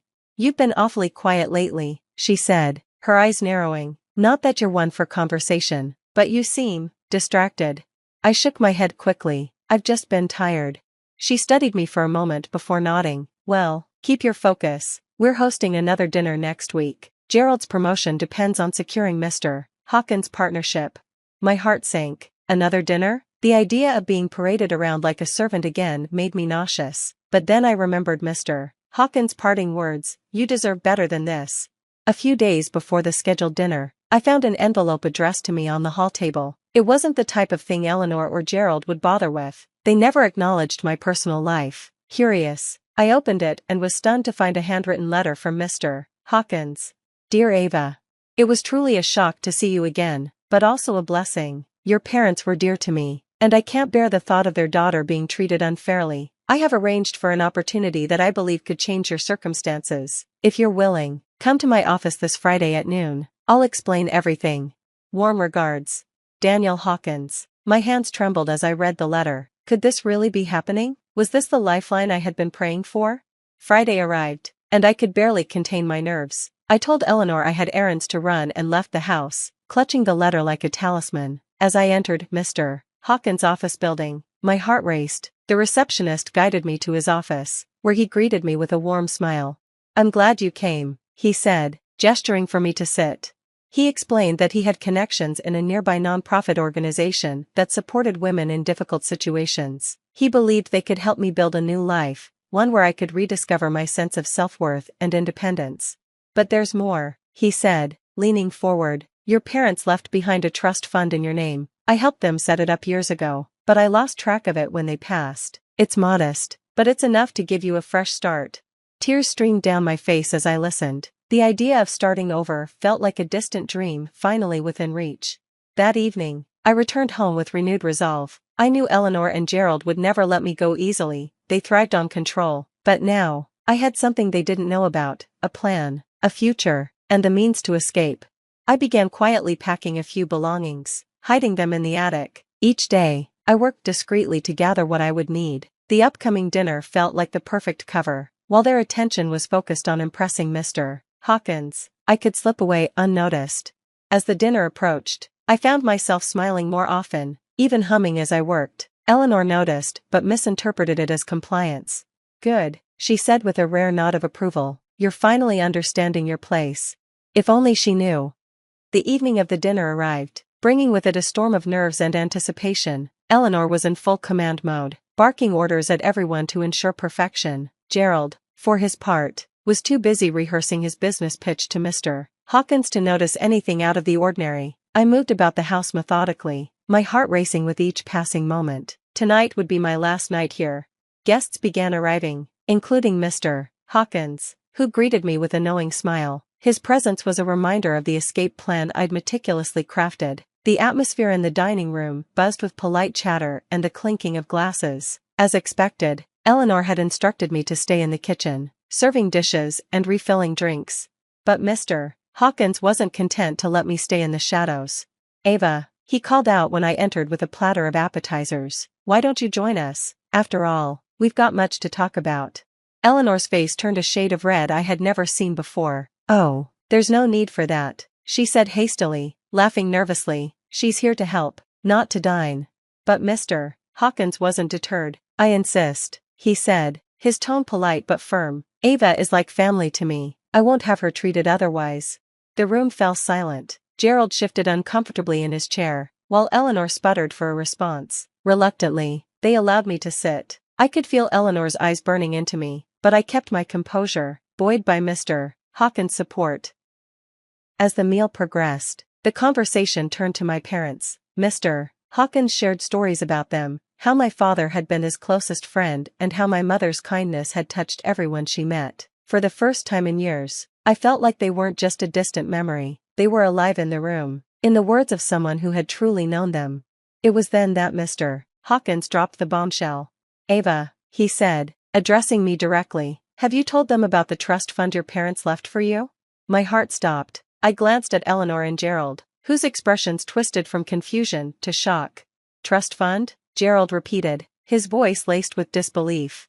"Yes," Mr. Hawkins continued, turning his gaze to them. "Her parents left her a considerable amount to ensure she'd never have to rely on anyone else. I'm appalled to see how that generosity has been ignored." Eleanor stammered, trying to regain control. We weren't aware. She never mentioned it. I met her gaze for the first time that evening, my voice steady. "Because you never asked." The tension in the room was palpable. Gerald tried to defuse it, laughing nervously. "Well, this is a misunderstanding. Of course, Ava will have access to her funds. Isn't that right, Eleanor?" But Eleanor's veneer cracked. "She's ungrateful. After everything we've done for her, giving her a roof, food, this is how she repays us?" Mr. Hawkins interrupted, his voice calm but firm. "If by roof and food, you mean exploitation and mistreatment, then yes, Eleanor, this is how she repays you, by reclaiming her life." For the first time, I saw Eleanor rendered speechless. Gerald, too, slumped in his chair, his bluster evaporating. After dinner, I quietly gathered the bag I had packed and headed for the door. Mr. Hawkins followed, offering me a ride to the apartment he had arranged for me through his nonprofit connections. As I left, I felt a mixture of emotions: relief, empowerment, and a bittersweet sense of closure. Eleanor and Gerald didn't even try to stop me. They must have realized their grip on me was broken.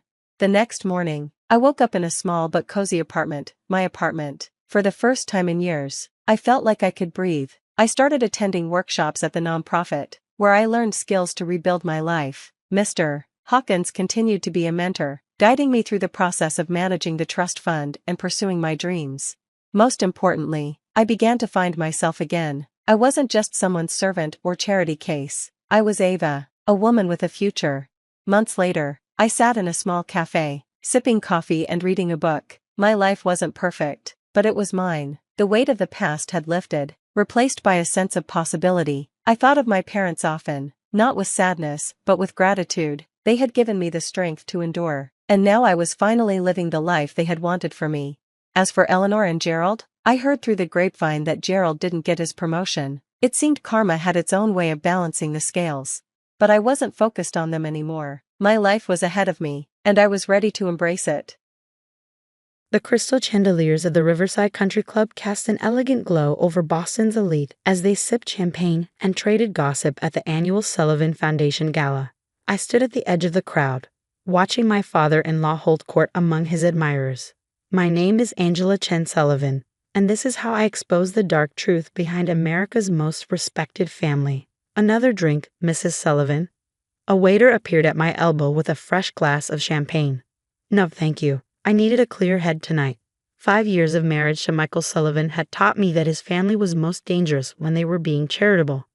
"Darling, speaking of which," Catherine Sullivan, my mother-in-law, glided toward me with a group of society women in tow. "We were just discussing the foundation's new initiative. Perhaps you'd like to model the fundraising t-shirts? You do wear clothes so well." The implied insult was clear. That's all I was good for. Just a pretty face who'd somehow caught their precious son's eye. If only they knew what I really did at the cybersecurity firm they thought was my cute little hobby. Thank you, Catherine, but I'm quite busy with work these days. Oh yes, your little computer thing. She waved dismissively. Though really, dear, now that you're a Sullivan, there's no need to pretend to have a career. Before I could respond, William Sullivan's booming voice cut through the crowd. My father-in-law, CEO of Sullivan Global Investments, was preparing to make his annual speech. Friends, family, distinguished guests, he began, every inch the respected business leader. Tonight we celebrate another year of Sullivan's success. Our company has reached new heights, with over $2 billion in managed assets. The crowd applauded. I took a sip of water, remembering what I discovered in those managed assets just last week. And of course, William continued, his eyes finding me in the crowd. We celebrate family. Though some members, he paused for effect, contribute more than others. Polite laughter rippled through the room. Everyone knew what he meant. Poor Michael Sullivan, heir to the family empire, had married beneath him. A Chinese-American girl from a middle-class family, pretty enough to be decorative, but hardly Sullivan material. Speaking of contribution, William raised his glass. I'm proud to announce Sullivan Global's latest acquisition, Chen Security Solutions. My head snapped up. That was impossible. My brother's cybersecurity firm wasn't for sale. Tom Chen proved quite reasonable once we explained the benefits of joining the Sullivan family. The papers will be signed Monday. The room spun slightly. Tom hadn't mentioned any deal, but then I saw him across the room, face tight with suppressed anger as he stood with William's lawyers.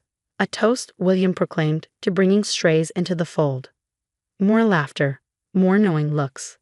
I felt Michael's hand slip into mine, squeezing gently. He knew what his father was doing, consolidating control over both his son's wife and her family's business. But William Sullivan didn't know what I knew.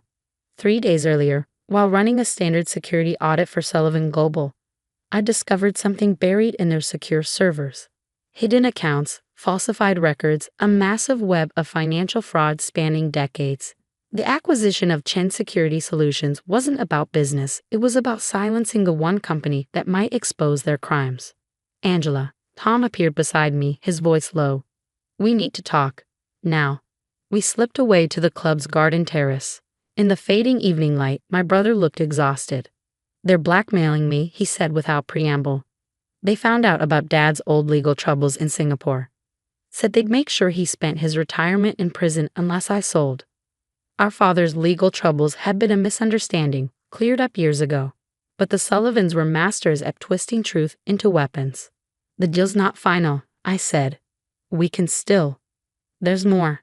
Tom glanced around before continuing. Last week, our systems detected unusual patterns in Sullivan Global's accounts. I started dating, but then they came after Dad. Angela, I think they're running a massive fraud scheme, I finished. I know, I found it too. He blinked. How? Because, dear brother, while they think I'm just playing at having a career, I've been running CSS's International Cybersecurity Division for the past 3 years. Tom's eyes widened. Does Michael know that his trophy wife is actually a certified ethical hacker who specializes in exposing financial fraud? No, I've been waiting for the right moment. And now? I smiled, thinking of the evidence already safely backed up on secure servers. Now we have a choice to make. Back inside, William was still holding court, explaining how generously he'd deal with Chen Security's outdated management. Angela, darling, Catherine called out. Come tell everyone how excited you are about the acquisition. Though of course you probably don't understand all the complex business details. I walked over, the perfect daughter-in-law smile fixed in place. Actually, Catherine, I understand quite well.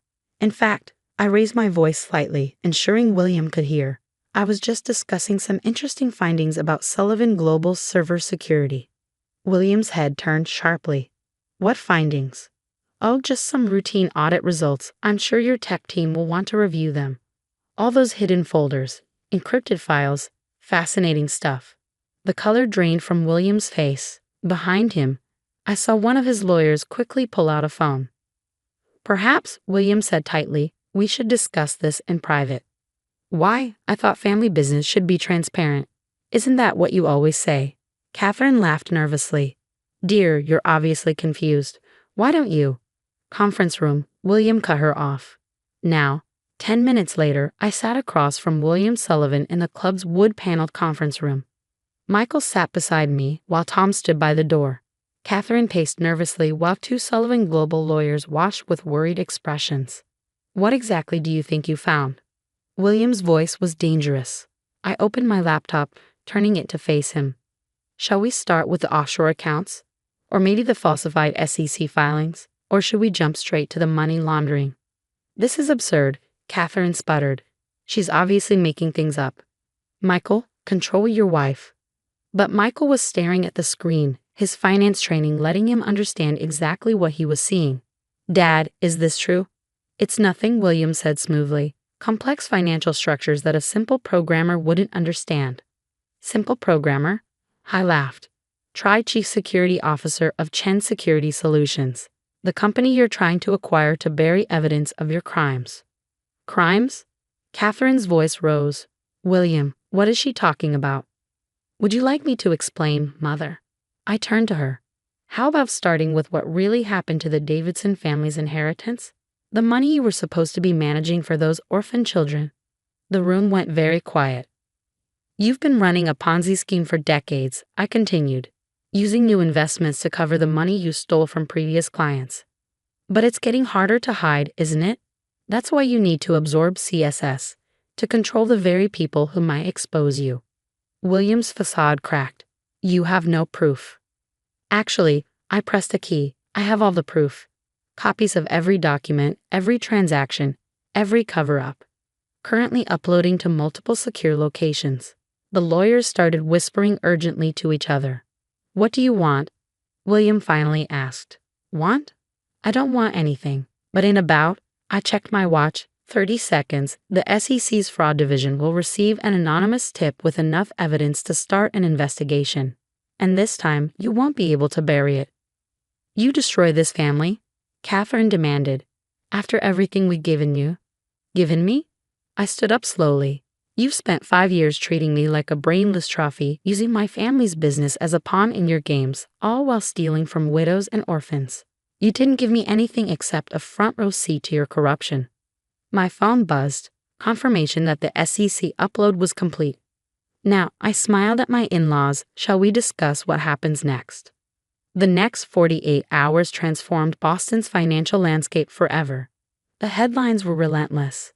Sewell Evangel Bail Investiments under federal investigation. By Alien Dollar P1ZICEM XPOZD Society Families Empire Wild on FRHD. I sat in the FBI's Boston field office, watching William Sullivan's carefully crafted world crumble on every news channel. The evidence is extraordinary, Special Agent Sarah Martinez said, spreading documents across the conference table. 3 decades of systematic fraud, all documented in perfect detail. Your software didn't miss anything. That's what it was designed for, I replied, thinking of the years spent perfecting CSS's fraud detection algorithms, though I never expected to use it on my own family. Michael sat beside me, still processing how thoroughly his father had deceived everyone. He hadn't spoken to his parents since that night at the country club, when William had tried to bribe me into silence with $100 million. You really think that's all it would take? I had asked him. Money? After what you've done to all those families?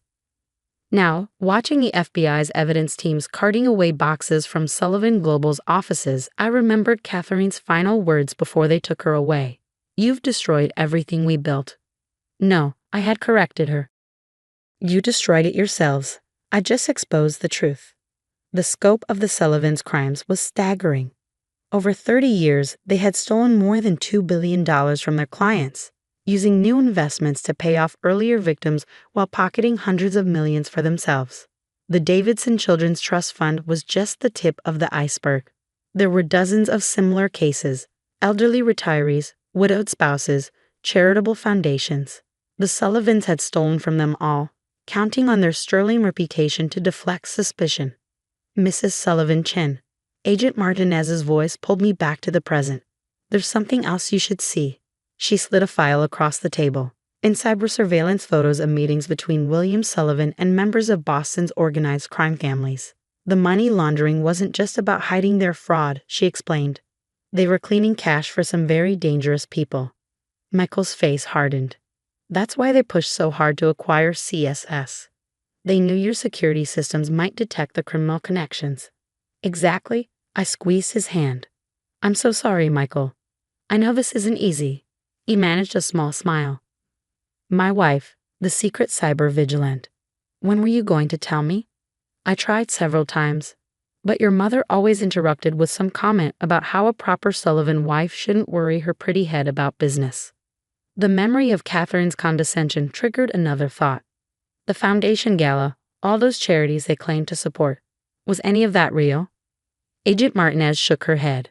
The Sullivan Foundation was their biggest scam. Less than 10% of donations actually went to charity. The rest was funneled through shell companies back to their personal accounts. My phone buzzed. A message from Tom. You need to see this. Mom and Dad's house now. At our parents' modest suburban home, Tom was waiting with his laptop. Remember how the Sullivans threatened to revive Dad's old legal troubles in Singapore? I nodded. Well, I did some digging. Guess who was really behind those troubles 20 years ago? The evidence was clear. William Sullivan had orchestrated the entire incident, creating legal problems for our father and then helping to resolve them. He'd been laying groundwork for decades, collecting leverage over potential threats. He was playing the long game, Tom said. Probably started watching us as soon as you and Michael got serious. But he never watched closely enough, I replied. He was so convinced I was just a trophy wife that he never bothered to check what I was really doing at CSS. The next few weeks were a blur of federal investigations, asset seizures, and family drama. The Sullivan empire was dismantled piece by piece. Their mansions, yachts, and art collections were seized. Their social standing evaporated as Boston's elite rushed to distance themselves from the scandal. The victims began coming forward. I sat through dozens of interviews, hearing stories of lives destroyed by the Sullivans' greed. The Davidson children, now adults, had grown up in poverty while William and Catherine lived in luxury on their stolen inheritance. But it was the smaller betrayals that cut deepest. At the emergency board meeting of Sullivan Global, we discovered that even the company's legitimate employees had been victimized. The Sullivans had been stealing from their pension fund for years. Michael threw himself into making things right. As the only Sullivan not implicated in the crimes, he worked with federal authorities to help recover assets and compensate victims. The guilt of his family's actions drove him to work 18-hour days, determined to salvage something positive from the wreckage. 3 months after their arrests, I sat across from Catherine in the federal detention center. She had requested the meeting, though I couldn't imagine why. You must be very pleased with yourself, she said bitterly. You've destroyed a dynasty. You destroyed it yourselves, I replied calmly. I just chose not to be complicit. We gave you everything, status, wealth, a place in society. And this is how you repay us. I leaned forward. You gave me nothing but contempt and condescension. You saw me as a pretty ornament for your son, too stupid to understand your complex business dealings. That was your mistake. Our mistake was letting Michael marry beneath his station. No, your mistake was believing that status and wealth matter more than integrity. That's why you never saw me coming. You were so busy looking down on me that you didn't notice I was looking right through you. As I stood to leave, she called after me. He'll never forgive you for this. A wife doesn't betray her family. I turned back. You're right. A wife doesn't betray her family. That's why I stopped you from destroying mine. 1 year later. Michael and I stood in the newly renovated offices of Chen Sullivan Securities. The company combined CSS's cybersecurity expertise with the legitimate remains of Sullivan Global, creating something new from the ashes of scandal. The Davidson children attended the opening ceremony. They were helping us establish a foundation, a real one this time, to help victims of financial fraud. The eldest, Sarah, now worked in our legal department. You know what's ironic? Michael said as we watched the sunset from our new offices. All those years they spent teaching me about power and status, and it took losing everything to show me what really matters. I thought about William and Catherine serving long prison sentences while their empire crumbled. They still didn't understand that their real failure wasn't getting caught. It was believing that appearance mattered more than substance. Tom joined us, carrying printouts of our latest security algorithms. Just got the FBI contract approved. They want to implement our fraud detection system across all major financial institutions. Not bad for a trophy wife's little computer thing, I smiled. The Chen Sullivan Foundation's first initiative was a scholarship program for women in technology and finance. We named it the Catherine Sullivan Memorial Scholarship, not to honor her, but to remind everyone that the greatest frauds often hide behind respectable facades. Last week, I spoke at a conference on corporate crime. Someone asked what I'd learned from bringing down one of Boston's most powerful families. Success isn't about what you appear to be, I told them. It's about what you actually are. The Sullivans spent so much time maintaining their image that they forgot to maintain their integrity. Michael and I are expecting our first child next spring. When they're old enough, we'll tell them the whole story, not to dwell on past wrongs, but to teach them that true worth isn't measured by social status or bank accounts. It's measured by what you do when faced with a choice between easy wrong and difficult right. As for those society ladies who once whispered about the Sullivan heirs' inappropriate marriage, they now whisper about the woman who exposed Boston's crime of the century. But I don't care about their whispers anymore. I'm too busy building something real. The sound of papers scattering across our imported marble floor echoed through our penthouse living room. I watched years of careful documentation flutter around me like expensive confetti while my husband, Michael, stood over me with that familiar look of smug superiority. "Really, Rebecca," he said, adjusting his Rolex. "You thought you could just walk into my office and accuse me of fraud? With what evidence? These?" He kicked at one of the fallen folders. "No one's going to believe the trophy wife who spends her days planning charity galas. My name is Rebecca Sterling, and at 34, I was about to destroy the man I've been married to for 8 years." Michael saw what he wanted to see, a beautiful former model who'd given up her career to be the perfect corporate wife. What he didn't see was the economics degree from Penn, or the 2 years I'd spent in forensic accounting before meeting him. "You're right," I said, keeping my voice steady as I knelt to gather the scattered papers. "What was I thinking?" He laughed, already dismissing me as he pulled out his phone. "I have a meeting downtown. Clean this up before the housekeeper sees it, and Becca." He paused at the door. "Let's not have this conversation again. Stick to what you're good at, looking pretty and keeping my social calendar in order." The moment the elevator doors closed behind him, I stopped picking up papers and instead pulled out my phone, sending a quick text to my sister Lauren. "It's time. Meet me at the usual place in an hour." Then I walked to our bedroom, straight to my jewelry box. The antique locket that had belonged to my grandmother hung innocently among the expensive pieces Michael had given me over the years. He'd never understood why I insisted on wearing such a simple piece to important events when I had millions in diamonds at my disposal. I opened the locket now, carefully removing the tiny flash drive hidden behind the old photograph. 8 years of evidence meticulously collected and backed up, all stored in something he'd dismissed as sentimental junk. The cafe where I met Lauren was deliberately chosen, small, cash only, and far from Michael's usual haunts. My sister was already there, her laptop open and ready. "You finally confronted him," she said as I sat down, no preamble needed. "We've been planning this for months."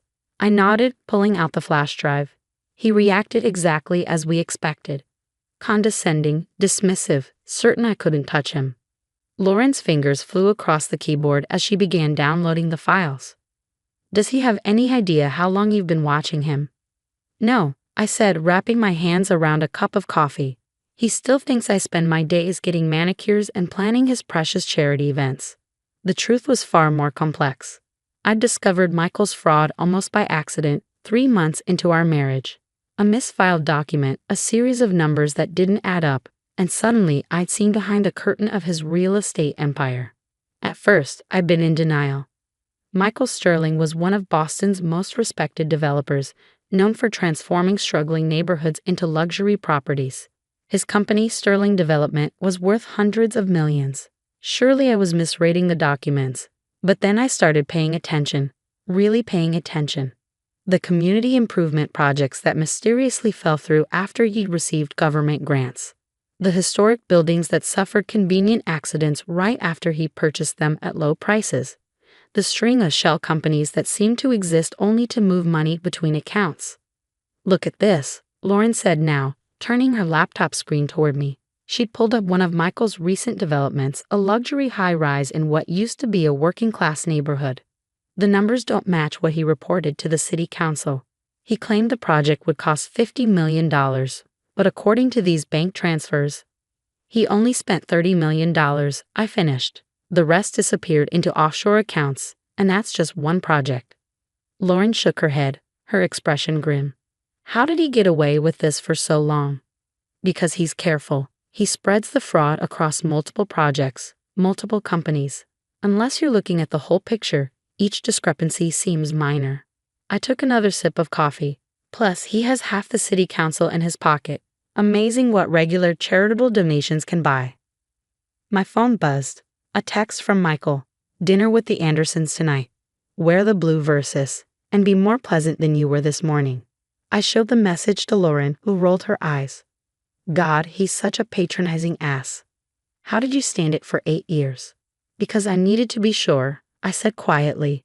Sure of the evidence, sure of his guilt, sure that when I finally moved against him, it would stick. The truth was, it had taken years to understand the full scope of Michael's operation. He wasn't just defrauding investors and government agencies. He was destroying communities, forcing out longtime residents so he could build luxury properties that sat half empty while he collected tax breaks. The FBI contact is ready, Lauren said, lowering her voice even though no one was near our table. Agent Martinez says as soon as we give him the signal, they'll move. I nodded, thinking of the careful groundwork we'd laid. The recordings hidden in Michael's home office, capturing conversations with corrupt officials. The paper trail I'd pieced together showing how he laundered money through fake renovation projects. The witness statements from former employees who'd been silenced with threats and payoffs. What about the safety deposit boxes? Lauren asked. Already taken care of, I assured her. I moved everything to the new location last week while he was in New York. Bank records, backup drives, original documents, it's all secure. My sister reached across the table and squeezed my hand. Are you sure you want to go through with this, once we pull the trigger? He has to be stopped, I said firmly. You haven't seen what I've seen, Lauren.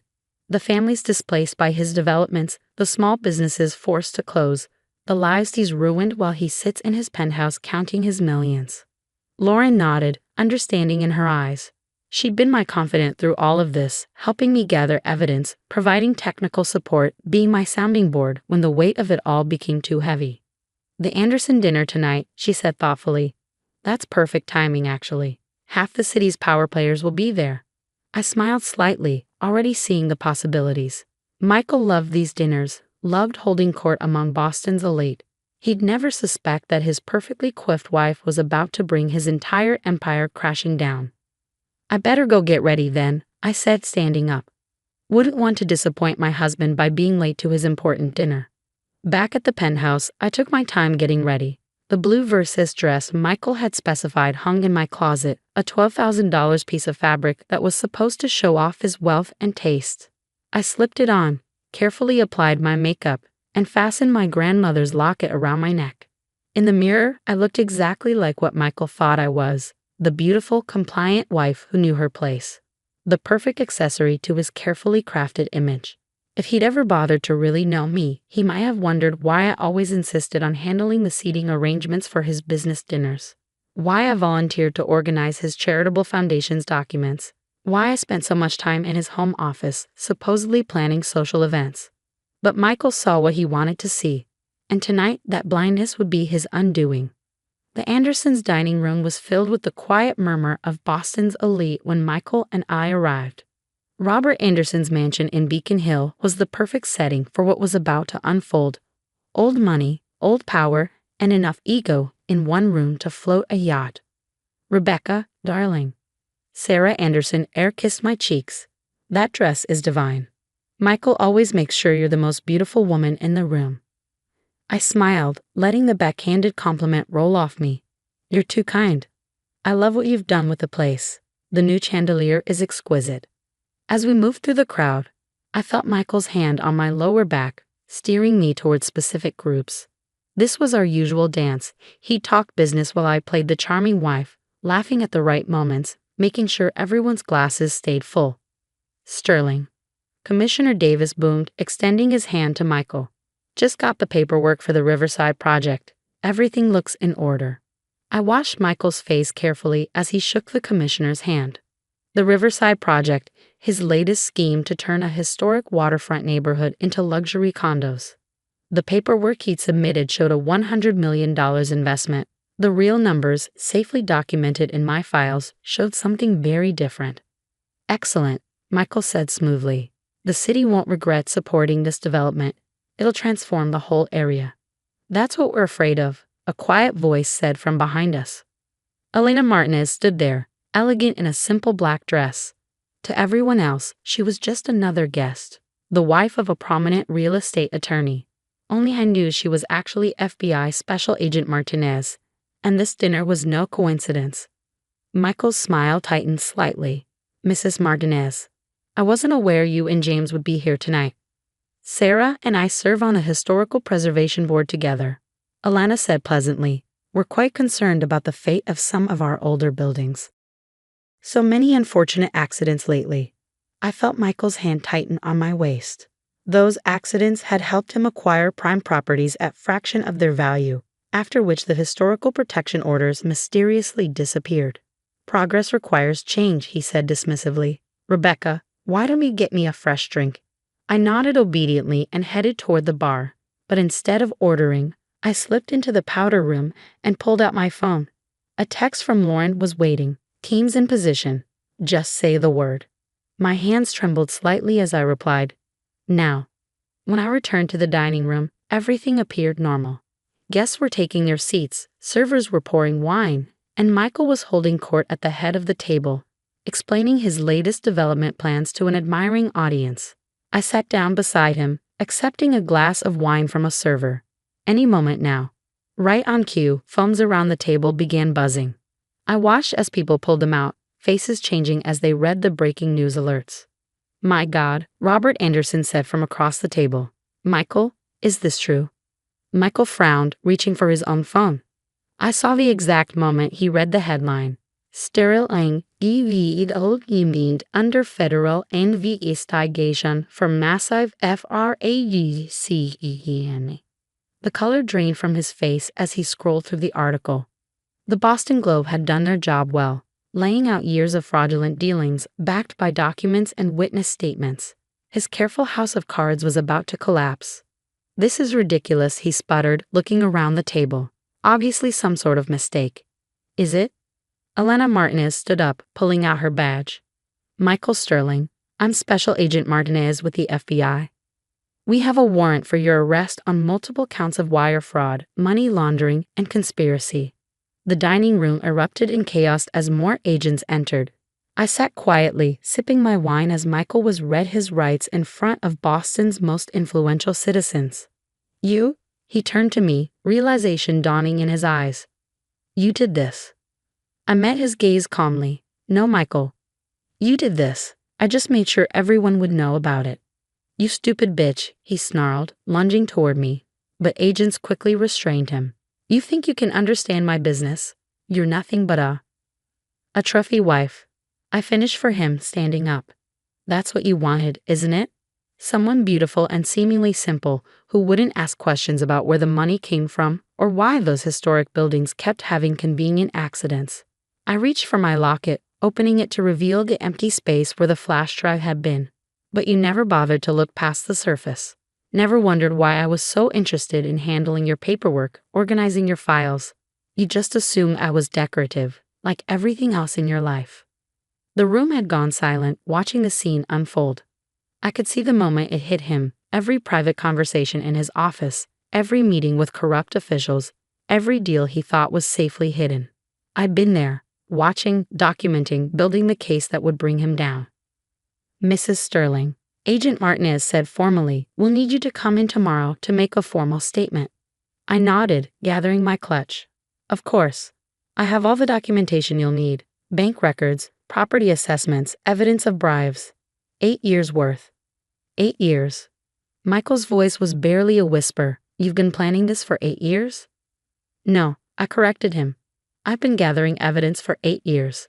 I started planning this the day I found out you were destroying people's lives to build your empire. The day I realized that the man I married was nothing but a fraud in an expensive suit. As the agents led him away, I turned to the stunned dinner guests. I apologized for disrupting the evening. Sarah, the salmon was lovely. The next few weeks were a whirlwind of depositions, interviews, and legal proceedings. Michael's empire began to crumble as investors pulled out and projects were halted. The evidence I gathered was damning, not just of him, but of numerous city officials and business partners who had enabled his schemes. Lauren helped me move out of the penthouse, into a modest but comfortable apartment far from the luxury high-rises Michael had built. "What will you do now?" she asked as we unpacked boxes. I smiled, pulling out my diploma and CPA license, things I'd kept hidden for years. "I'm thinking of starting a consulting firm, helping small businesses and community organizations protect themselves from developers like Michael. Maybe do some forensic accounting on the side." The trophy wife turning corporate watchdog, Lauren laughed. "I love it." The media had a field day with the story, of course. Sociality is DA1KOR UPTDVELPER made headlines across the country. But what mattered more were the other stories, the families who could return to their neighborhoods, the small businesses that would survive, the communities that would stay intact. 6 months later, I sat in a courtroom watching Michael plead guilty to multiple federal charges. He looked smaller somehow, without his expensive suits and air of invincibility. "The defendant is sentenced to 15 years in federal prison," the judge announced, and ordered to pay restitution of $400 million. Outside the courthouse, reporters clamored for a statement. I thought about all the times I'd stood beside Michael at press conferences, playing my part as the silent, beautiful wife. Mr. Sterling's crimes weren't just about money, I said into the microphones. They were about power, about the belief that wealth makes you untouchable. But no one is above the law, and no one should be allowed to destroy communities for profit. Later that evening, I sat in my new office, looking out over the city. My consulting firm was already gaining a reputation for helping expose corporate fraud and protecting community interests. The phone rang. Another potential client seeking help. As I reached for it, my grandmother's locket caught the light. I touched it gently, thinking of how such a small thing had helped bring down an empire. It reminded me of something my grandmother used to say: "The most dangerous weapon against evil is the truth, carried by someone everyone underestimates." Michael had built his world on lies, seeing only what he wanted to see. He'd wanted a trophy wife, so that's why I let him see, never realizing that sometimes the most effective weapon is the one hiding in plain sight. The crystal wine glass in my hand trembled slightly as I stared across our mahogany dining table at my stepmother Victoria. The perfectly cooked salmon on my plate suddenly tasted like a cardboard. "You did what?" I asked, my voice barely above a whisper. Victoria dabbed at her lips with a linen napkin, her red lipstick leaving a perfect mark. "Really, Charlotte, don't be dramatic. La Maison was dragging down the family's portfolio. I found buyers who'll probably turn it into one of those trendy fusion places." She waved her hand dismissively. "They're paying well above market value." My name is Charlotte Durant, and at 28, I was watching my stepmother of 3 years casually destroy my mother's legacy. La Maison wasn't just a restaurant, it was my childhood, my heritage, and the last real connection I had to my mother who had passed away 5 years ago. "Dad," I turned to my father, who was suddenly very interested in cutting his salmon into increasingly smaller pieces. "You can't let her do this. Mom built that restaurant from nothing. It's been in our family for 30 years. The decision's made, Charlie," he said softly, still not meeting my eyes. "Victoria's right. The restaurant's profits have been declining. Sometimes we have to make hard business decisions." I felt the familiar anger rise in my chest. Ever since he'd married Victoria, my father had become a shadow of himself, deferring to her on everything from family holidays to business decisions. The successful restaurateur who had supported my mother's dreams was gone, replaced by a man who seemed afraid of his own wife. "Hard business decisions," I repeated. "Like selling a property you don't even own." La Maison was left to me in Mom's will. Victoria's perfectly sculpted eyebrows rose slightly. "Actually, dear, your father maintained controlling interest as executor of the estate until you turned 30. We're well within our rights to sell." I set down my wine glass carefully, afraid I might shatter it in my grip. She was right. My mother's will had stipulated that my father would manage the restaurant until I turned 30, thinking he would protect it, nurture it, keep it running until I was ready to take over completely. What my mother hadn't anticipated was Victoria Torres, the glamorous real estate agent who had swept into our lives 3 years after her death, bringing with her an aggressive approach to modernizing our family's assets. When? I asked, proud of how steady my voice remained. The new owners take possession next Friday, Victoria replied, taking a delicate sip of her wine. They're paying cash, so the closing is expedited. I'll need you to handle the staff notifications and inventory clearance. Of course she would. Victoria always managed to delegate the unpleasant tasks to me, all while maintaining her image as the efficient, business-savvy stepmother who was just looking out for the family's interests. I pushed back my chair and stood up. If you'll excuse me, I've lost my appetite. Charlotte, my father finally looked up, his face lined with guilt. Try to understand. The restaurant, it's not what it used to be. Your mother wouldn't want you tied to a failing business. I stared at him, remembering all the nights he and Mom had spent planning menus, selecting wines, building La Maison into one of the most respected French restaurants in Boston. How quickly he'd forgotten. No, I said quietly. Mom wouldn't want me to give up without a fight. I walked out of the dining room, Victoria's voice floating after me. Really, Charles, I don't know why she's being so difficult about this. It's just a restaurant. Just a restaurant. As if La Maison could be reduced to mere brick and mortar, to profit margins and market value. She had no idea what that place really meant, what secrets it held. I drove through the rain-slicked streets of Boston to La Maison, using my key to enter through the kitchen door. The restaurant was closed on Mondays, and the familiar space was dark and quiet. I moved through the kitchen, running my hand along the stainless steel counters where I'd learned to cook at my mother's side. The main dining room was bathed in soft light from the street lamps outside, illuminating the hand-painted murals my mother had commissioned, scenes of the French countryside where she'd grown up. Each table was still perfectly set, white tablecloths gleaming, wine glasses sparkling. Victoria might see a failing business, but I saw decades of memories, of passion, of love. I made my way to the wine cellar door, hidden behind a vintage French poster. The heavy wooden door creaked slightly as I opened it, the temperature dropping as I descended the stone steps. This was where my mother had worked her real magic. The main wine cellar was impressive enough. Hundreds of bottles carefully cataloged and stored at perfect temperature. But it was the secret room behind the false wall that held La Maison's true treasure. My mother had started collecting rare wines in her 20s, long before she met my father. Over the years, she had amassed a collection that would make wine connoisseurs weep. I pressed the hidden latch and the false wall swung open silently. The room beyond was smaller, but every bottle here was worth more than most people made in a year. Chateau Lafayette Rothschild, 1869. Roman et Conti, 1945, Chateau Latour, 1961. My mother had collected them all. The entire collection was worth millions, but its existence was known only to me and Jean-Luc, our ancient sommelier who had worked with my mother for decades. We had kept it secret, protected it, waiting for the right moment to reveal its true value. That moment, it seemed, had arrived sooner than expected. I pulled out my phone and dialed a number I'd memorized but never used. After 3 rings, a familiar French-accented voice answered. Ah, Charlotte, I was wondering when you would call. Marcus, I said, I need your help. It's time to make good on that promise you made to my mother. Marcus Durand had been my mother's mentor in her early days as a wine collector. Now he was one of the most respected wine authenticators in the world. The collection? He asked. Is it at risk?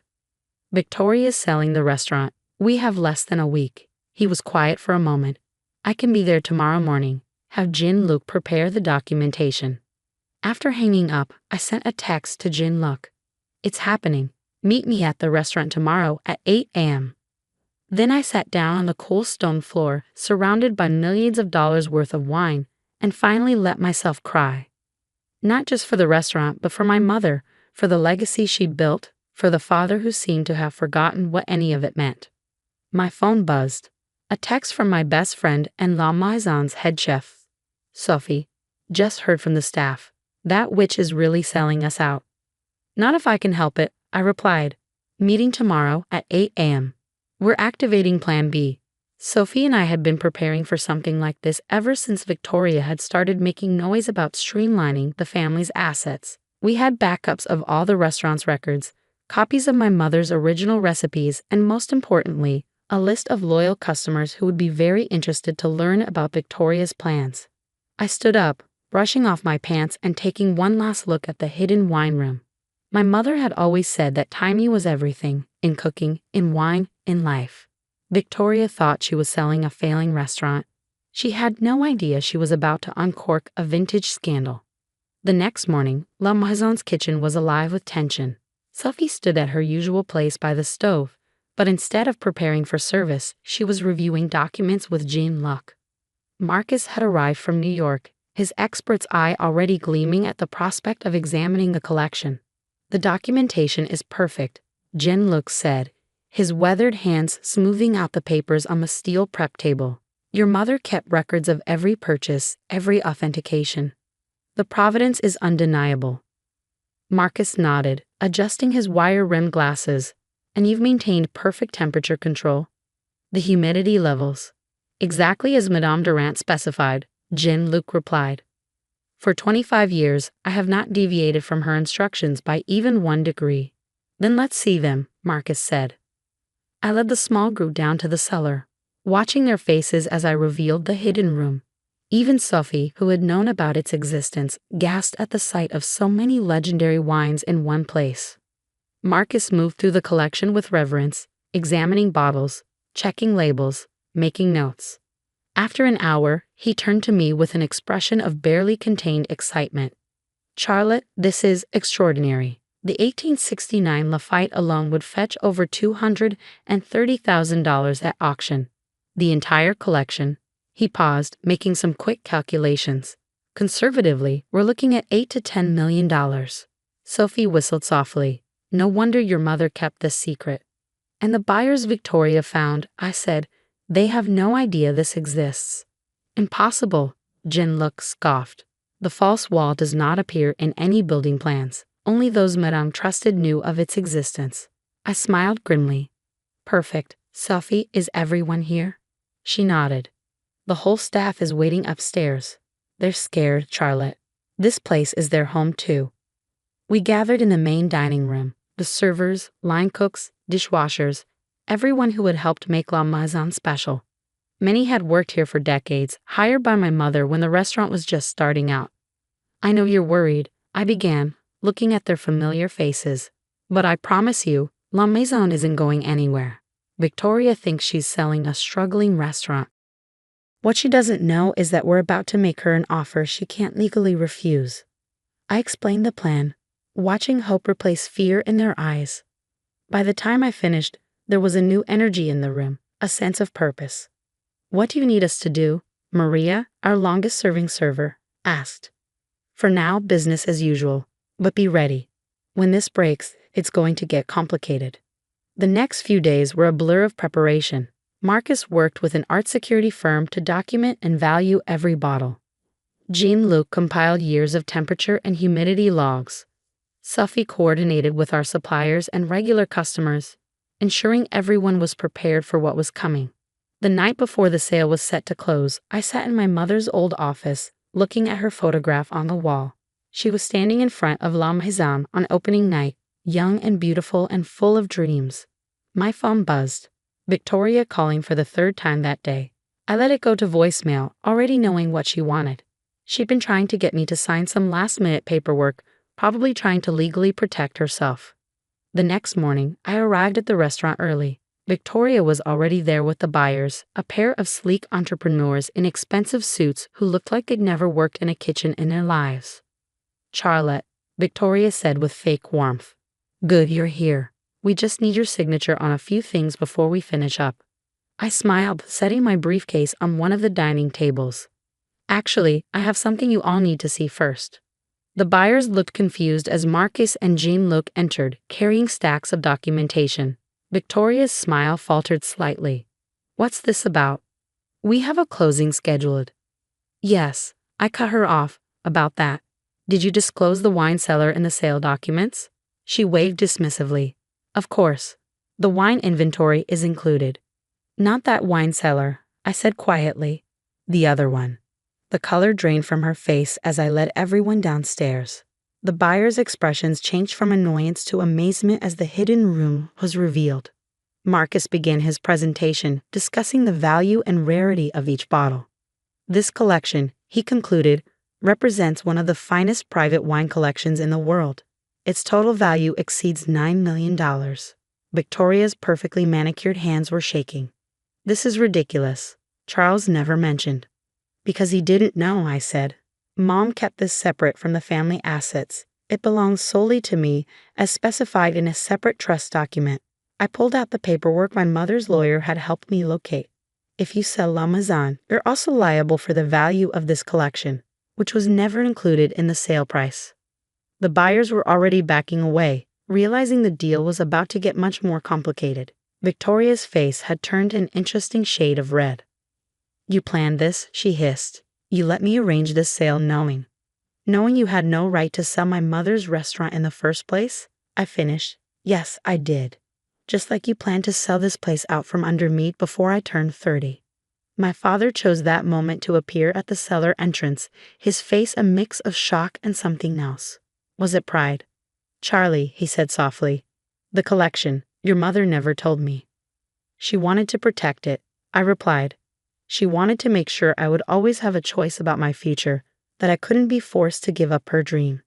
Victoria turned to him, ready to launch into one of her manipulative speeches, but he held up his hand. No, Victoria, enough. He looked around the cellar, then at me, really seeing me for the first time in years. The sale is off. La Maison stays in the family, just like Catherine wanted. The next few weeks were a whirlwind of change. Victoria moved out, unable to face the embarrassment of her failed scheme. My father, as if waking from a long sleep, began spending time at the restaurant again, rekindling his love for the business he and my mother had built together. La Maison's wine collection, now properly valued and insured, became the talk of the culinary world. Wine enthusiasts and collectors began making reservations months in advance, hoping to sample rare vintages that we carefully released from the collection.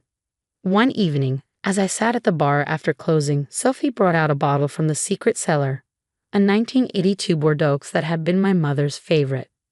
Your mom would be proud, she said, pouring 2 glasses, not just of saving the restaurant, but of how you did it. You protected her legacy while creating your own. I took a sip, letting the complex flavors remind me of all the wine tastings my mother had hosted, all the knowledge she'd passed down. You know what's funny? I said. Victoria thought she was so clever, trying to sell a failing restaurant. She never understood that the real value of this place isn't in the building or even in the wine. It's in the memories, the passion, the love that goes into every meal and every bottle we serve. My father joined us, looking more like his old self than he had in years. Your mother used to say that a great restaurant was like a great wine. It gets better with age, but only if you respect its history while allowing it to evolve. He raised his glass. To Catherine, who knew exactly what she was doing when she created that secret cellar. And to you, Charlie, for being every bit as clever and determined as she was. As we toasted, I looked around at the restaurant, at the staff cleaning up, at the paintings on the walls, at the warmth and character that no trendy fusion place could ever replicate. Victoria had tried to reduce it all to numbers on a spreadsheet, but she had failed to understand the most important lesson my mother ever taught me. Some things are worth more than money. Some things can't be bought or sold. Some things, like love and legacy and the perfect glass of wine, only grow more valuable with time. La Maison didn't just survive, it thrived. We maintained our traditional French cuisine while carefully innovating, just as my mother would have wanted. The secret wine cellar became a legend in culinary circles, with select bottles occasionally offered for truly special occasions. Victoria, I heard, had moved to Miami and was trying to rebuild her real estate career. My father found his passion for the restaurant business again, mentoring young chefs and sharing stories about the early days with Mom. And me. I stood at the helm of La Maison, honoring my mother's legacy while creating my own. Every night, as I walked through the dining room, greeting guests and suggesting wine pairings, I felt her presence, not as a ghost, but as an inspiration. Because in the end, she had given me more than a restaurant or a priceless wine collection. She had given me the tools to fight for what mattered, the wisdom to wait for the right moment, and the confidence to know that sometimes the best revenge is simply proving them wrong. The crystal stemware clinked as Eleanor Matthews raised her glass, her perfectly manicured fingers gripping it just a bit too tightly. The candlelight caught the enormous diamonds on her hand. A reminder, as if anyone needed one, of the Matthews family's wealth and status. To my son, she declared, her voice carrying across the private dining room at La Cirque, who carries forward our family's proud legacy, her eyes fixed on me, sharp as daggers. Despite certain complications, my name is Sarah Matthews, though according to my mother-in-law, I'll never truly be a Matthews. After 5 years of marriage to her son James, I'm still the secretary who got lucky. If only she knew that while she was planning this elaborate anniversary dinner to remind me of my place, I had been in my office, closing a deal that would save the very legacy she was so proud of. Mother, James said, a warning note in his voice. Not tonight. Eleanor waved her hand dismissively. Oh, don't be so sensitive, darling. We're all family here. Her smile didn't reach her eyes, though some of us understand the weight of that name better than others. I took a sip of my wine, letting the expensive vintage roll across my tongue. 5 years ago, her words would have cut deep. Now they just made me think of the signed contract sitting in my office safe, and the look that would be on her face tomorrow at the board meeting. How is the company doing, James? Eleanor turned to her son. Your father would be so proud to see you at the helm of Matthews Industries. I washed my husband's face carefully. James was handsome, successful, and completely unaware that his company was on the brink of collapse, or that I had spent the last 6 months secretly working to save it. Everything's fine, Mother, he replied, but I could see the tension in his jaw. James was a brilliant engineer, but he'd never had his father's head for business. The company had been bleeding money for years, and he'd been too proud to admit it. Eleanor nodded approvingly. Of course it is. Matthews' men always succeed. She turned her attention back to me. Though I suppose that's hard for some people to understand. Not everyone grows up with business in their blood. Eleanor, my father-in-law's brother, Uncle Robert, cut in. Perhaps we could discuss something else. But Eleanor was on a roll now, fortified by several glasses of expensive wine. I'm simply saying that some people might find it difficult to appreciate the pressures of running a family company, especially when their previous experience was mainly answering phones and getting coffee. The table fell silent. I could feel everyone's discomfort. The Matthews family had never quite known how to handle Eleanor's thinly veiled disdain for her son's choice of wife. What none of them knew, what even James didn't know, was that I hadn't just been a secretary at Matthews Industries. I had been working on my MBA at night, studying the company's operations, seeing problems that everyone else seemed to miss. By the time I married James, I understood Matthews Industries better than most of its executives. And for the past 6 months, I had been secretly working to save it from bankruptcy. It started when I accidentally discovered some concerning financial reports in James's home office. The company was hemorrhaging money, losing contracts, and falling behind competitors. James was drowning, but his pride and his mother's expectations kept him from admitting it. Instead of confronting him, I began working behind the scenes. My old network from my secretary days proved invaluable. Assistants and receptionists who knew everything that happened in their offices, who were happy to help the former one of them who had married the boss. Through them, I learned about a potential deal with Suntech, a rising star in the tech industry. They needed a manufacturing partner for their new line of products, and Matthews Industries had the facilities they needed. The problem was, no one at Matthews had taken their overtures seriously. Suntech was too new, too different from our traditional clients. But I saw the potential. Using my connections and working through intermediaries, I spent months nurturing the relationship, structuring a deal that would not only save Matthews Industries, but transform it for the modern era. This morning, I had finally closed the deal, $50 million upfront, with the potential for billions in ongoing contracts. Tomorrow at the board meeting, when Suntech's CEO announced the partnership, everything would change. Sarah? James's voice pulled me back to the present. You're very quiet tonight. I smiled at my husband, reaching for his hand under the table, just thinking about tomorrow's board meeting. Eleanor's eyebrows rose. Oh, do you attend those now? How progressive of you, James. Sarah's insight is valuable, James defended. though I could hear the slight uncertainty in his voice. Even after 5 years, his mother's disapproval could still shake his confidence. "I'm sure it is," Eleanor said, her voice dripping with condescension. "Tell me, Sarah, what insights could you possibly offer about running a company that's been in our family for 3 generations? I met her gaze steadily. "Sometimes a fresh perspective is exactly what a company needs, Eleanor." She laughed, the sound sharp and dismissive. "Fresh perspective? My dear, you wouldn't know the first thing about running a business of this magnitude. This isn't like organizing the office Christmas party." I felt James tense beside me, but I squeezed his hand, silently asking him to let it go. Tomorrow would bring enough drama without adding to it tonight. "Perhaps you're right," I said smoothly, raising my glass. "To the Matthews legacy." Eleanor smiled triumphantly, clearly taking my response as submission.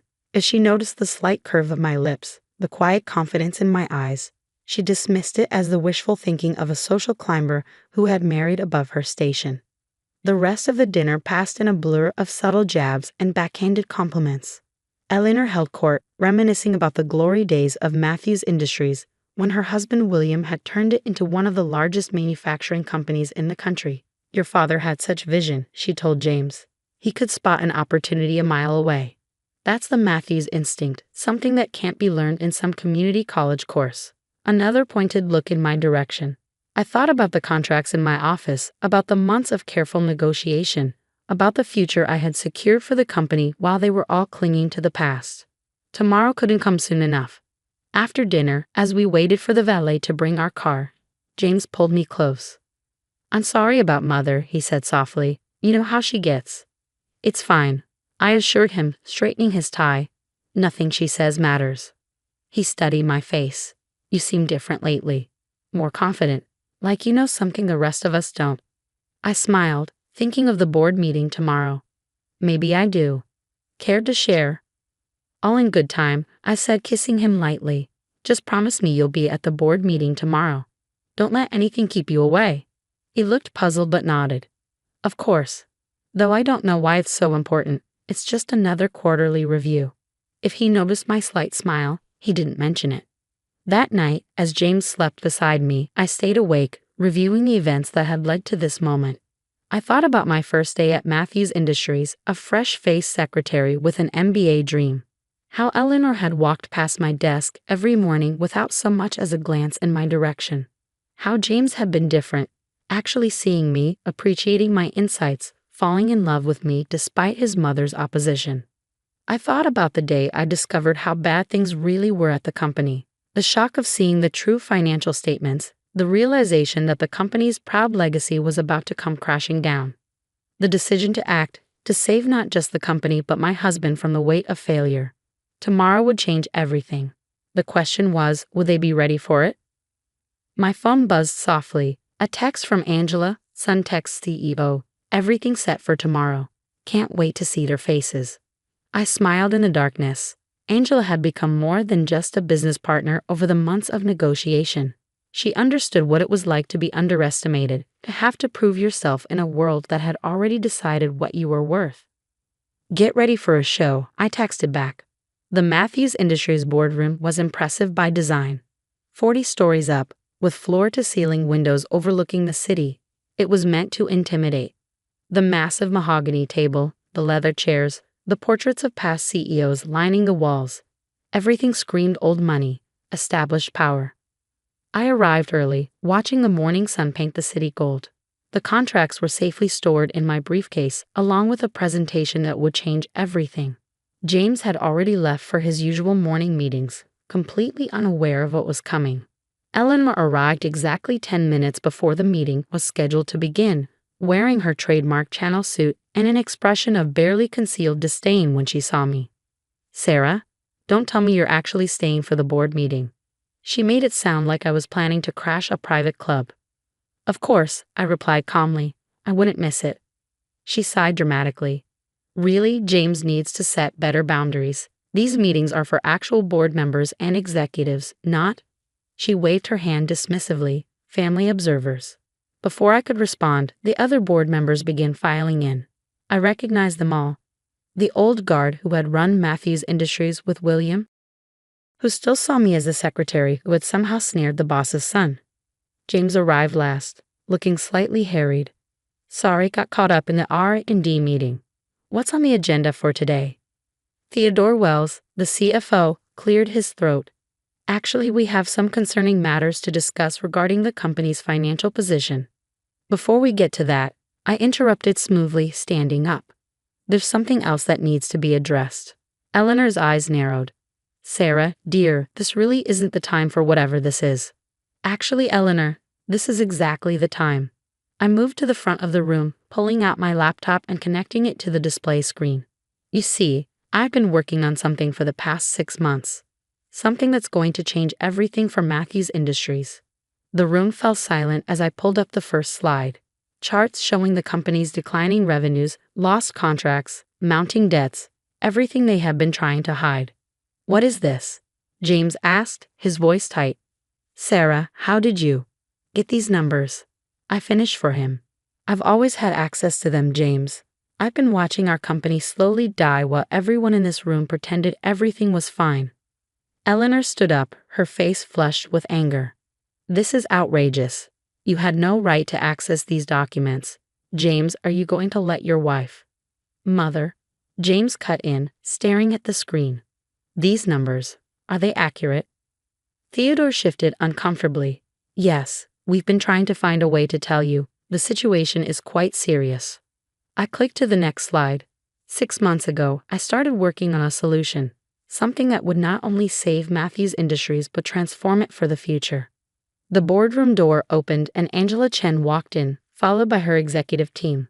Eleanor's mouth fell open as she recognized the CEO of Sun Tech. Ms. Chen? James stood up, confused. I wasn't aware we had a meeting scheduled. That's because the meeting wasn't with you, James, Angela said, smiling at me. It was with Sarah. I pulled out the contracts from my briefcase. Ladies and gentlemen, I'm pleased to announce that Matthews Industries has just entered into a historic partnership with Sun Tech, a $50 million immediate investment with projected contracts worth billions over the next decade. The room erupted in chaos, board members talking over each other, James staring at me in shock, Eleanor looking like she might faint. This is impossible, Eleanor finally managed. You're just a secretary. You couldn't possibly. Actually, Angela interrupted. Sarah has proven to be one of the most brilliant strategists I've ever worked with.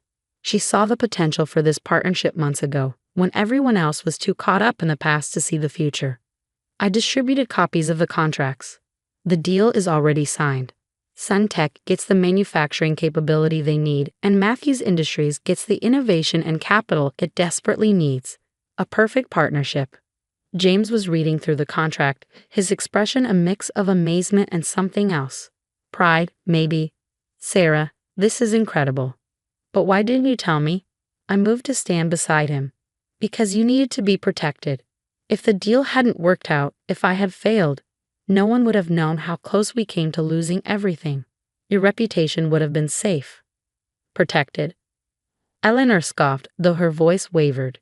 You went behind everyone's back, made decisions about our family company. I saved our family company, I corrected her firmly. While you were also busy protecting the Matthews legacy, you nearly destroyed it. Sometimes it takes an outsider to see what the insiders are too close to notice.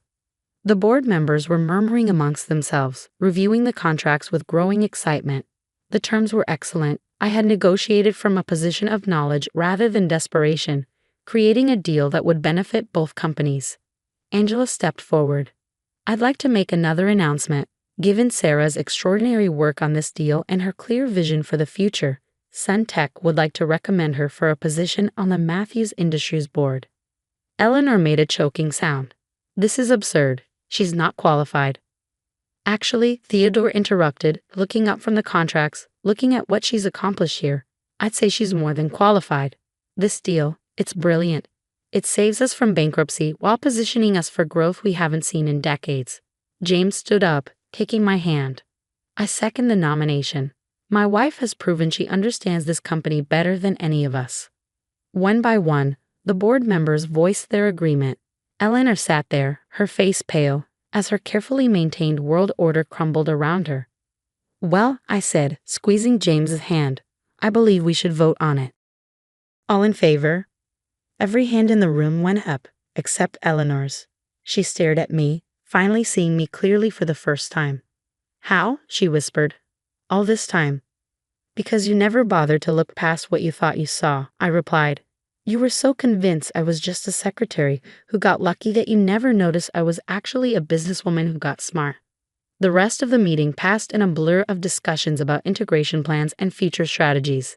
I watched as the old guard of Matthews Industries finally began to understand that their world had changed, and that I had been the one to change it. After the meeting, James pulled me into his office. Why didn't you tell me how bad things were? That the company was nearly bankrupt? I touched his face gently, because I knew you were doing your best. You're brilliant with the technical side, James. But sometimes love means protecting the people we care about while we fix what's broken. He laughed softly. Protect me? Sarah, you saved everything. The company, our future, my family's legacy. You're extraordinary. Does this mean you're not angry I kept it from you? He pulled me close. Angry? I'm in awe of you, and a little bit terrified, if I'm honest. Later that evening, as we were leaving the office, we ran into Eleanor in the lobby. She looked smaller somehow, less intimidating than she had at dinner the night before. Sarah, she said, her voice unusually hesitant. I owe you an apology, many apologies actually. I studied her face, seeing the genuine struggle there. You never gave me a chance, Eleanor. You decided who I was the moment you saw me at that desk. Yes, she admitted. I was wrong. So wrong. What you did today, you didn't just save the company. You protected my son, our family name. You did everything I accuse you of being incapable of doing. The question is, I said quietly, what happens now? She straightened her shoulders, and for a moment I saw the proud Matthews matriarch again. But then she surprised me by smiling, a real smile, not her usual social mask. Now I hope you'll give me the chance to get to know my daughter-in-law. The real one, not the one I imagined. James squeezed my hand. Dinner next week, Mother. Maybe at our house this time. Eleanor nodded. I'd like that. And Sarah, thank you for seeing what needed to be done and having the courage to do it. As we walked to our car, James looked at me with a mix of love and admiration. You know, for someone who claims she married into the Matthews family, he might be the best Matthews of us all. I thought about everything that had led to this moment, the years of dismissal and doubt, the months of secret work, the triumph of today's reveal. But most importantly, I thought about the future we could now build together. I didn't marry into the Matthews family, I said, smiling at my husband. I married you. Everything else was just business. He laughed, pulling me close. Remind me never to play poker with you. As we drove home, my phone buzzed with a message from Angela. Dinner next week. We should discuss phase 2 of the expansion plan. I smiled, thinking of all the possibilities ahead. Sometimes the best revenge isn't revenge at all. It's showing people exactly who you are, and watching them realize how wrong they've been all along. Hi, I'm David Chin, and this is the story of how I turned from being the family disappointment to the person who saved our entire family's legacy. But let me start from the beginning, because sometimes the quietest person in the room is the one holding all the cards. 7 years ago, I joined Chen Global Technologies, our family's company, as a junior IT technician. While my cousins Michael and Lisa worked in executive offices with floor-to-ceiling windows, I chose to work in the basement, surrounded by servers and the gentle hum of cooling fans. Not that I had much choice, it was the only position my Uncle Robert, the CEO, would offer his underachieving nephew. David, you need to understand, Uncle Robert had said during my initial interview, his voice carrying that familiar disappointed tone I'd heard throughout my childhood. We're only offering you this position because your father insisted. Try not to mess it up. I still remember nodding quietly, accepting the position while my cousins smirked from their corner offices. What they didn't know was that I had already turned down offers from Google and Microsoft. I had my reasons for choosing our family company, reasons that would only become clear years later. The first few years were a study in endurance. While my cousins drove luxury cars and attended executive lunches, I spent my days maintaining our company's digital infrastructure. Every morning, I arrived an hour early to run system diagnostics. Every night, I was the last to leave, ensuring our networks were secure. Still playing with computers, David? Michael would joke whenever we crossed paths in the hallway. When are you going to get a real job like the rest of us? Lisa was no better. Oh, cousin, you should really dress better, she'd say, eyeing my practical clothing with disdain. No wonder Aunt May keeps trying to set you up with girls. No one would date an 8 guy voluntarily. But while they were busy mocking me, I was learning. Every system, every network, every piece of data that flowed through our company passed through my department. I knew every contract, every client relationship, every trade secret. Not because I was snooping. I would never breach that trust, but because I was the one building and maintaining the systems that protected this information. The real turning point came 3 years ago, when I noticed some concerning patterns in our network traffic. Late-night data transfers, unauthorized access attempts, and strange communication patterns with our overseas offices. I spent months quietly investigating, documenting everything, and building stronger security protocols. That's when I received the first email from James Morrison, CEO of Morrison Technologies, our biggest competitor. Mr. Chen, the email read, "Your recent security upgrades to your company's networks have impressed us. Would you be interested in discussing a position with our organization? The compensation would be significant." I declined politely, but kept the email, just like I kept every other offer that came my way over the years. Microsoft, Amazon, Apple. They all reached out eventually. It turns out that quietly revolutionizing a company's cybersecurity infrastructure gets noticed, even if your own family doesn't see it. Then came last week's annual company meeting. I sat in my usual spot at the back of the conference room, laptop open, monitoring our systems as always. The meeting was going as it usually did. Quarterly reports, growth projections, the usual corporate speak, until Michael stood up with his trademark smug smile. "I have an announcement to make," he said, straightening his expensive tie. "As head of operations, I've been reviewing our departmental efficiencies. I'm pleased to announce that we'll be outsourcing our 8 department to streamline operations. My brother-in-law's company will be taking over all 8 functions effective next month." The room erupted in murmurs. I saw Lisa trying to hide her gleeful smile behind her hand. Uncle Robert nodded approvingly from his seat at the head of the table. "It's time we modernize," Michael continued, looking directly at me. "We can't keep hanging on to outdated solutions just because of family obligations." That's when my laptop pinged, a new email from Morrison Technologies. But this one wasn't a job offer. This one would change everything. I looked up from my screen, a small smile playing on my lips. "Before we vote on that proposal," I said quietly, my voice carrying across the suddenly silent room, "I think there's something the board needs to see." And that's when I started the presentation that would make our entire family realize exactly who they've been mocking all these years.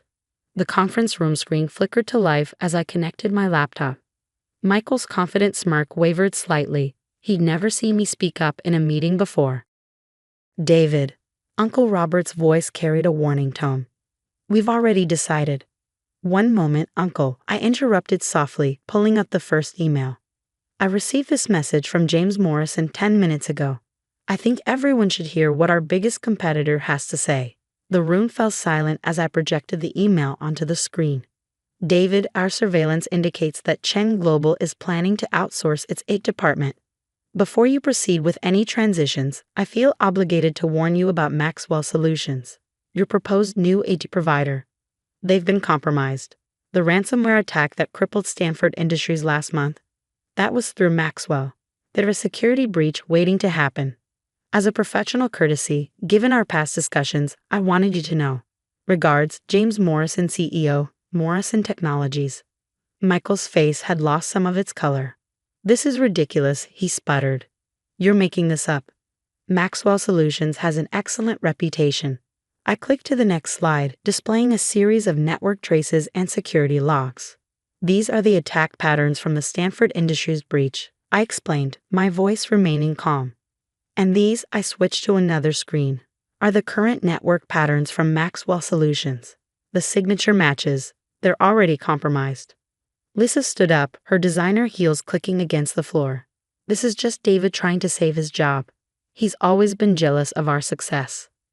"Actually," I interrupted, pulling up another document, "I haven't been just anything for quite some time."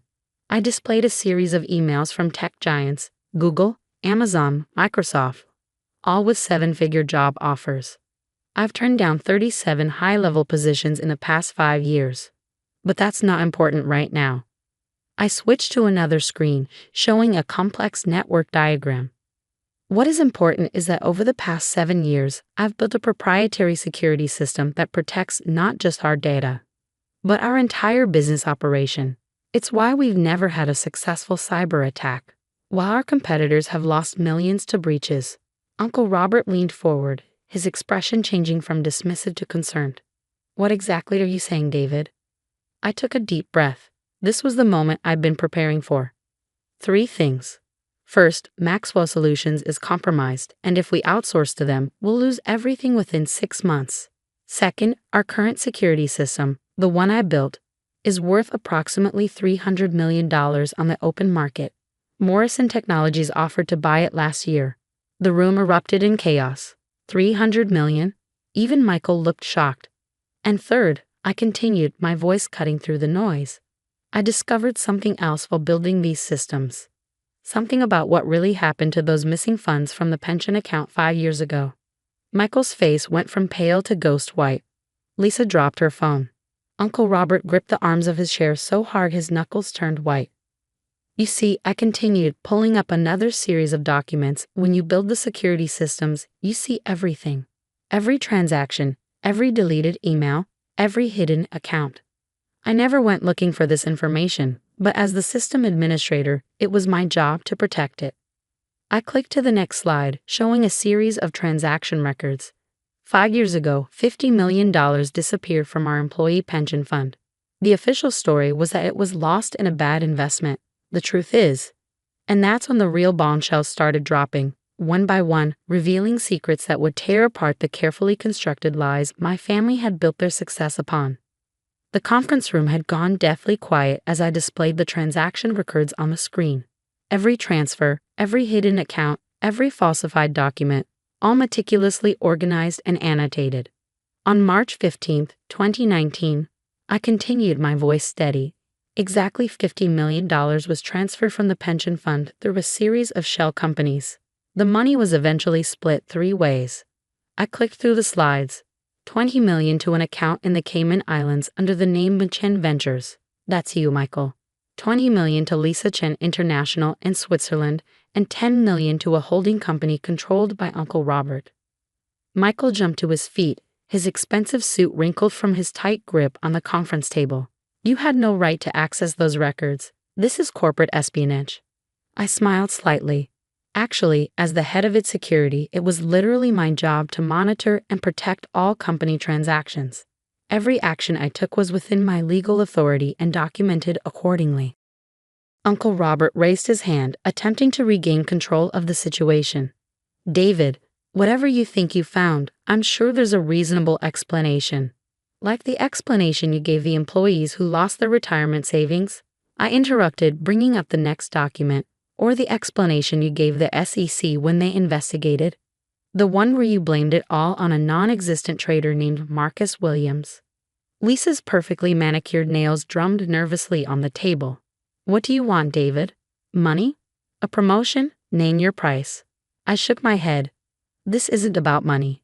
It's about responsibility. For 7 years, I've watched you treat this company like your personal piggy bank while hard-working employees lost their life savings. I've watched you mock and belittle everyone you considered beneath you, including me.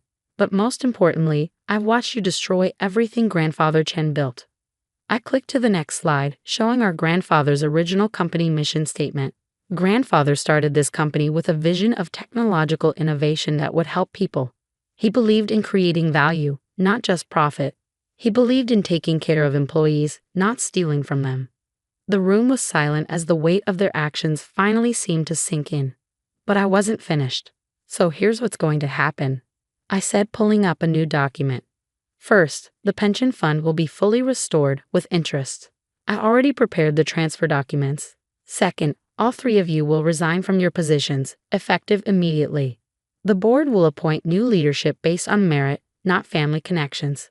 You can't do this, Michael shouted, his face red with rage. You're nothing. Just an 8 guy. I clicked to the final slide, displaying my own stock holdings. Actually, I can.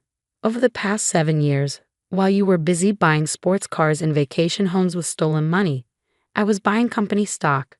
Every bonus, every raise, every consulting fee I earned on the side, all of it went into building my ownership stake. As of last week, I own 30% of Cheng Global Technologies. The color drained from Uncle Robert's face. That's impossible. The family trust controls the majority of shares. The family trust that requires all beneficiaries to be employed by the company, I asked innocently. The same trust that automatically transfers shares to the next largest shareholder if a beneficiary is found guilty of criminal conduct against the company. I let that sink in before delivering the final blow. I've already submitted all evidence of the pension fund theft to the SEC. They're very interested in speaking with all of you. So here are your options. And that's when I laid out the choice that would determine not just their fate, but the future of our entire family legacy. Option 1. I said, opening a folder on my laptop, you resign immediately, return every penny of the stolen money with interest, and accept positions as silent shareholders with no operational control. You'll still receive dividends, but you'll have no say in company decisions. I paused, letting the first option sink in before continuing. Option 2. I send this evidence to the SEC, the FBI, and every major news outlet. The company might survive the scandal, but you three definitely won't. Prison time for financial fraud isn't pleasant, especially for former executives. Michael lunged forward, his expensive watch glinting under the fluorescent lights. You ungrateful little. I wouldn't finish that sentence. I interrupted calmly. The company-wide security system I built includes audio and video recording in all conference rooms. Everything that's happened in the last hour is already safely backed up in multiple secure locations. Lisa, always the pragmatist, spoke up. How do we know you won't turn us in any way after we resign? I pulled up another document. Because I've prepared a legal agreement. If you comply with option 1, including full restitution, I'll sign a non-disclosure agreement. The employees get their money back, the company continues under new leadership, and our family's reputation remains intact. Everyone wins. Uncle Robert, who had been unusually quiet, finally spoke. And if we refuse both options? I clicked to my final slide, a pre-written press release detailing the entire scandal. Then at 5 p.m. today, this goes to every major news outlet. By tomorrow morning, Cheng Global Technologies will be the biggest corporate scandal since Enron, and you'll all be facing federal charges. The room fell silent as the weight of their situation sank in. Through the glass walls, I could see employees going about their daily work, unaware that their futures hung in the balance of this moment. Finally, Uncle Robert sighed heavily. You planned this all along, didn't you? Every detail, every move. I shook my head. No, Uncle. I came here 7 years ago, hoping to learn the family business and make you proud. The planning only started when I discovered the theft. Even then, I kept hoping you'd make it right on your own. Michael slumped in his chair, his earlier bravado completely deflated. What about my brother-in-law's company? The outsourcing deal. Already taken care of, I replied. I sent Morrison Technologies warning about Maxwell Solutions to their other clients. They're finished. Your brother-in-law should focus on finding a good lawyer. Lisa's perfectly composed facade finally cracked. All this time, we thought you were just the family failure, the quiet one in the basement. That was your mistake, I said softly. You were so busy looking down on me that you never bothered to look at what I was actually doing. Over the next hour, lawyers were called, documents were signed, and resignations were tendered. By sunset, Cheng Global Technologies had a new leadership structure, and $50 million was on its way back to the pension fund. As I sat in my new office, not that I planned to spend much time there, Mom came to see me. Her eyes were red from crying. Did you have to do it this way? She asked quietly. I showed her the pension fund records. They stole the retirement savings of people who work here for decades, Mom. People like Mr. Zhang, who's worked in maintenance since before I was born. Mrs. Liu in accounting, who put 3 kids through college on her salary here. They trusted us. She nodded slowly, understanding but sad. What happens now? I showed her my plans for the company, expanding our technology services, increasing employee benefits, establishing a charitable foundation for technology education. Now we rebuild, not just the company, but our family's reputation. We do it right this time. Over the next year, Chen Global Technologies underwent a transformation.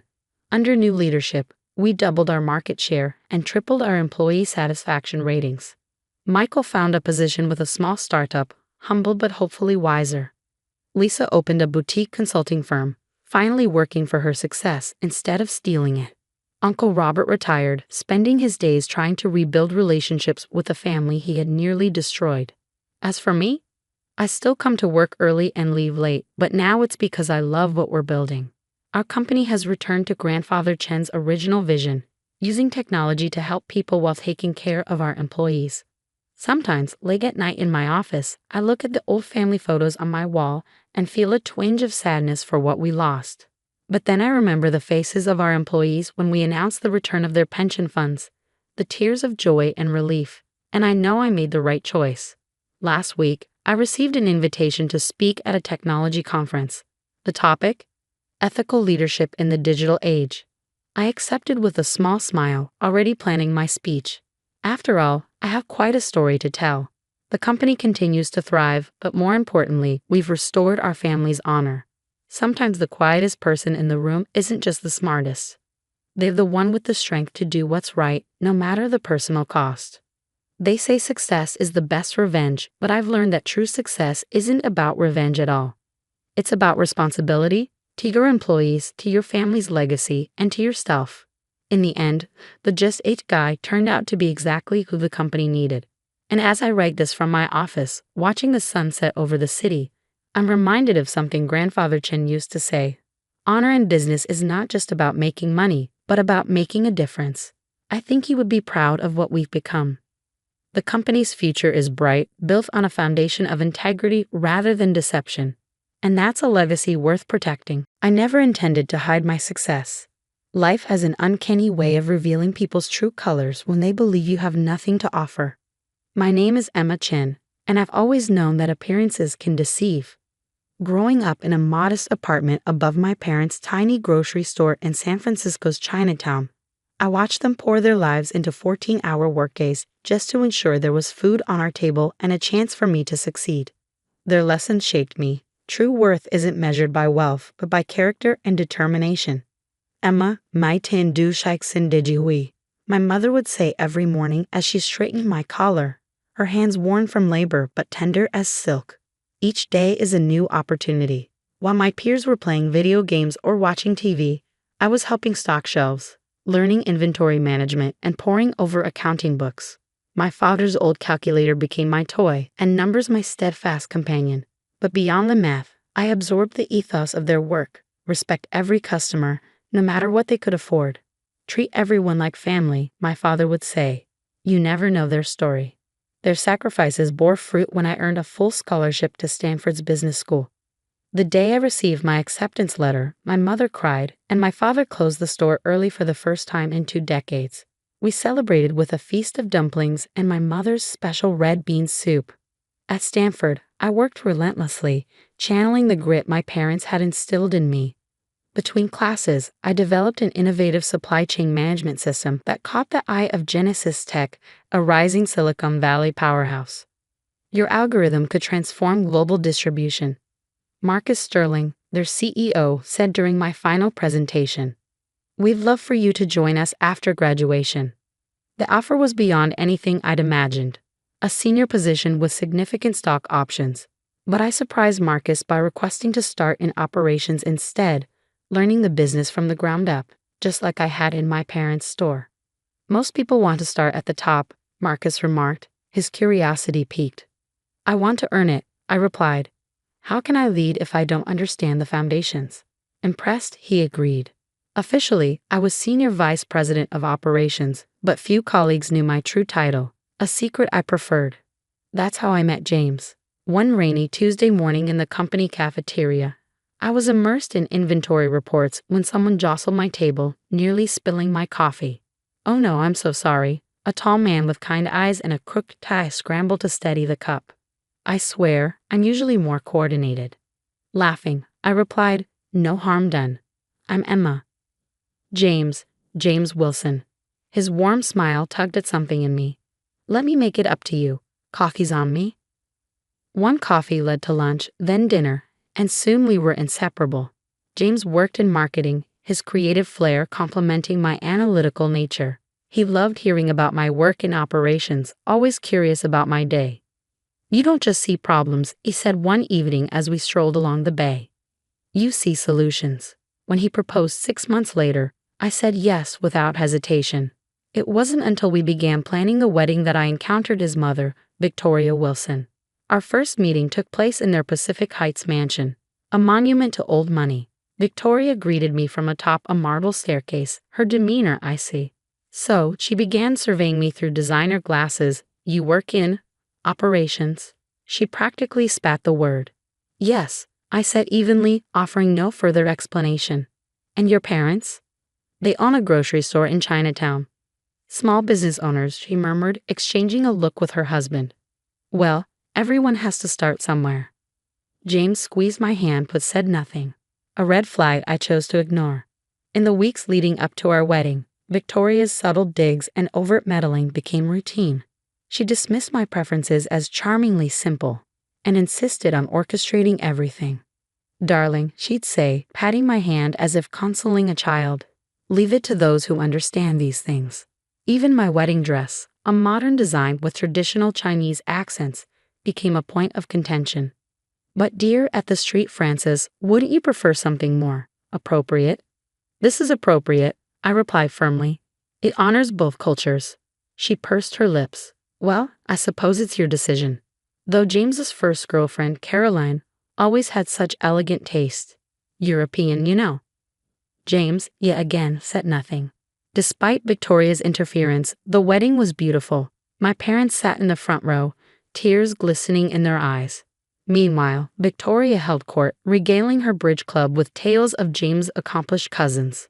"Of course not everyone marries up," I overheard her say, her tone dripping with disdain. Post-wedding life didn't ease the tension. Monthly family dinners became tests of patience as Victoria's barbs continued. "Emma, dear, could you help the housekeeper clear the table? You must feel more at home in the kitchen." Or, "James, Caroline just made partner at her law firm. Isn't it inspiring when people reach their full potential?" By Christmas, Victoria announced a grand holiday dinner, emphasizing, "Everyone who matters will be there." "Everyone who matters?" I echoed. "Yes, well, you understand. Family." James stared into his wine glass, silent as always. What Victoria didn't know was that her Christmas dinner would unravel her assumptions in ways she could never predict. But that's a story for another time. We arrived at the Wilson mansion at exactly 6 o'clock.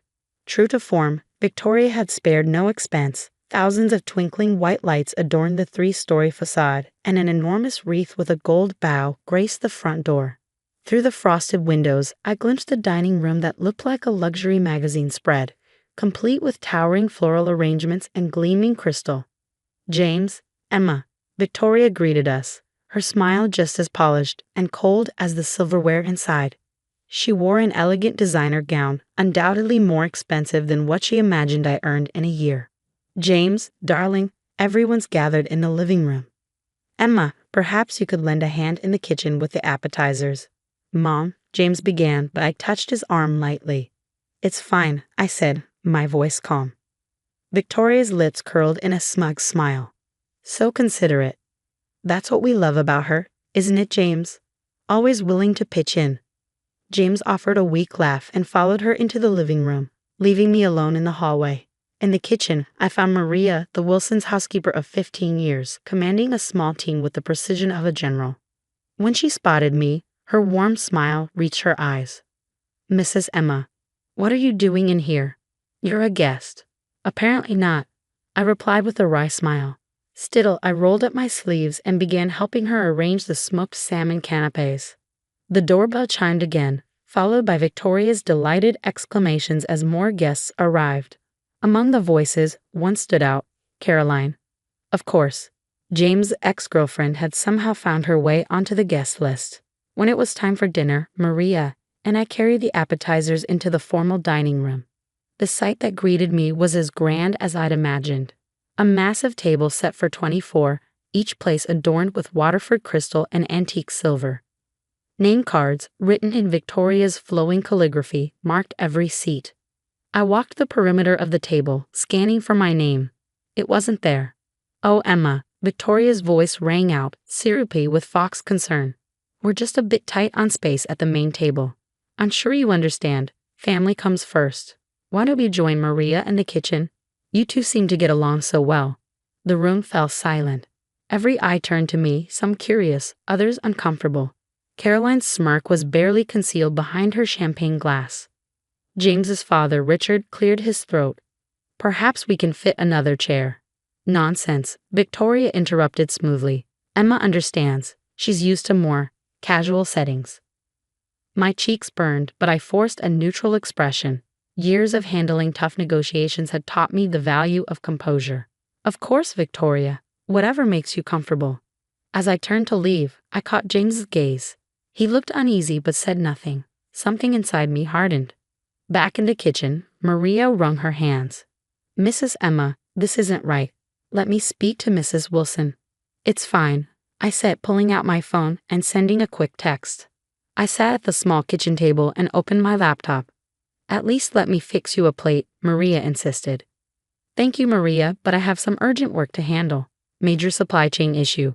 I offered a reassuring smile as I reviewed the data Marcus had sent. The problems in Asia were more severe than I'd hoped, but not insurmountable. From the dining room came the sound of laughter and clinking glasses. Victoria's voice floated above the rest, recounting tales from James's childhood. Caroline chimed in with anecdotes from their high school days. 20 minutes passed, then 30. The doorbell rang again. Maria moved to answer it, but I stopped her. "That's for me." I opened the door to find Marcus Sterling, CEO of Genesis Tech, standing in his signature tailored suit, a look of mild concern on his face. "Emma," he greeted me warmly. "Apologies for intruding on your Christmas dinner, but we need your input on the Asia situation." "Of course," I said, gesturing for him to come in. "Though technically, I'm not at the dinner table." His brow furrowed. "Not at the table? Why not?" "Why don't we find out together?" We walked into the dining room, where the hum of conversation stopped abruptly. 24 heads swiveled toward us, curiosity and confusion etched on their faces. Victoria stood quickly, her expression hard to read. "I'm so sorry, sir. The help isn't supposed to let visitors in unannounced. Emma, you should know better."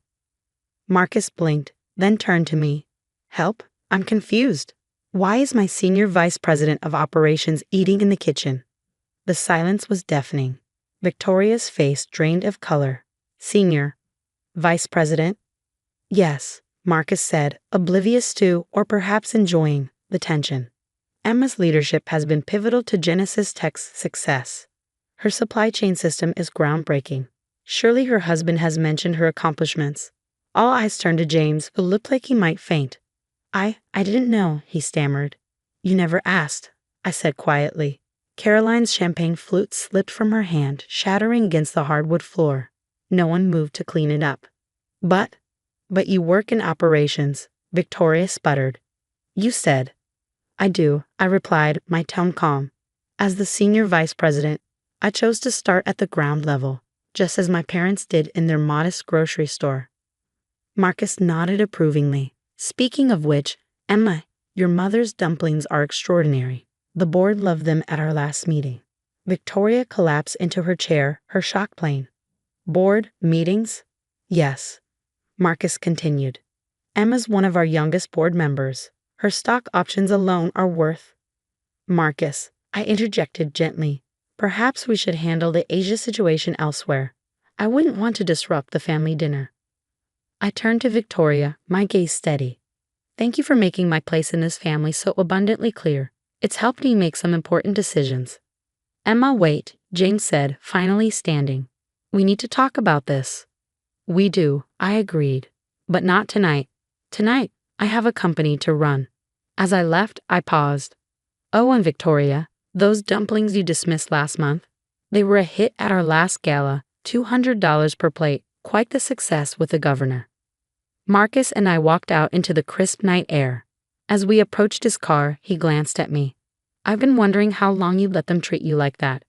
I smiled faintly. "Sometimes it's better to let people show you who they really are." "And James?" "That's a decision for another day." As the car pulled away, my phone buzzed relentlessly with messages from James, from Richard, even one from Caroline. But the one from Victoria stood out. Emma, dear, I think there's been a misunderstanding. I turned off my phone. Asia needed my attention, and my life needed a fresh perspective. As my mother always said, each day is a new opportunity, and tonight, I'd seized mine. The next morning, I woke up in my private office at Genesis Tech, the resolution to the Asia crisis neatly tucked away in my outbox. A late-night video conference with our Shanghai partners and decisive action had steered the company away from disaster. As sunlight poured through the floor-to-ceiling windows, a knock on the door pulled me from my thoughts. Mrs. Chen. Sarah, my assistant, peeked in. Your husband is in the lobby. Again. This is his third attempt since dawn. I sighed and glanced at my phone. 47 missed calls, 93 texts, and an avalanche of emails. Victoria alone had sent 28 increasingly frantic messages. Send him up, Sarah. It's time we talked. When James walked in, he looked nothing like his usual polished self. His hair was messy, his shirt wrinkled, and his tie was nowhere to be seen. His eyes darted around the room, taking in the sleek office, the awards on the walls, and the panoramic view of the bay. Emma, he began, his voice hesitant. This is really your office. For the past 2 years, I replied, motioning for him to sit. Not that you ever asked. He sank into one of the visitor chairs, his gaze dropping. I don't understand. Why didn't you tell me? Tell you what, that I'm more than the girl your mother looks down on. That I've built a career while you stood by and said nothing. When exactly was I supposed to do that, James? In between your mother's jabs or your silence? He winced. Mom's difficult. Difficult? I repeated, crossing my arms. She made me eat in the kitchen on Christmas, and you let her. I was going to say something. But you didn't. You never do. My voice was calm but firm. 2 years, James. 2 years of watching you laugh at your mother's jokes about my background. 2 years of staying silent while she paraded Caroline in front of me. 2 years of you being ashamed of me, or at least of what you thought I was. I wasn't ashamed, he protested. Weren't you? Then why didn't you ever ask about my work? Why didn't you visit me here? Why didn't you defend me? Before he could answer, my phone buzzed. Marcus's name appeared on the screen. The board approved your Asia strategy, he said. Stocks up 12% already. Excellent work. Thank you, Marcus. I'll finalize the timeline today. When I hung up, James stared at me, his face pale. You report directly to Marcus Sterling. I have for years, I said, my tone matter of fact. Remember last Christmas, when I missed your mother's party because of overtime? I was in Tokyo, finalizing a $1 billion deal, but you assumed I was working a shift at a warehouse. Emma, I didn't know, he pleaded. Please, give me another chance. I shook my head. That's the problem, James. Now that you know I'm successful, you want to make things right. What about when you thought I was just a grocery store girl? Didn't I deserve respect then? The silence between us was deafening, and in it, I found my answer. A knock on the door interrupted us. Sarah appeared again, looking uncomfortable. Mrs. Chen, Mrs. Wilson is here. She's insistent. I nodded. Sent her in. Victoria swept in, dressed impeccably as always, though her usual composure was absent. Her eyes flitted around the room, widening as they landed on my credentials and accolades. Emma, darling, she began, her voice sticky sweet. We need to clear up this misunderstanding. Misunderstanding? I arched an eyebrow. You mean where you made me eat in the kitchen, or where you've spent 2 years treating me like I was beneath you? Her mouth opened and closed like a fish out of water. I didn't know who you were. And that, I said sharply, is the root of the problem. You judge me based on my parents' grocery store. Tell me, Victoria, how much do you think Genesis Tech paid for my supply chain system? She blinked, floundering. I don't. $300 million. Before I even graduated. That modest store taught me everything about respect and hard work. Concepts you still haven't grasped. Emma, James interjected. People can change. Give us a chance to make this right.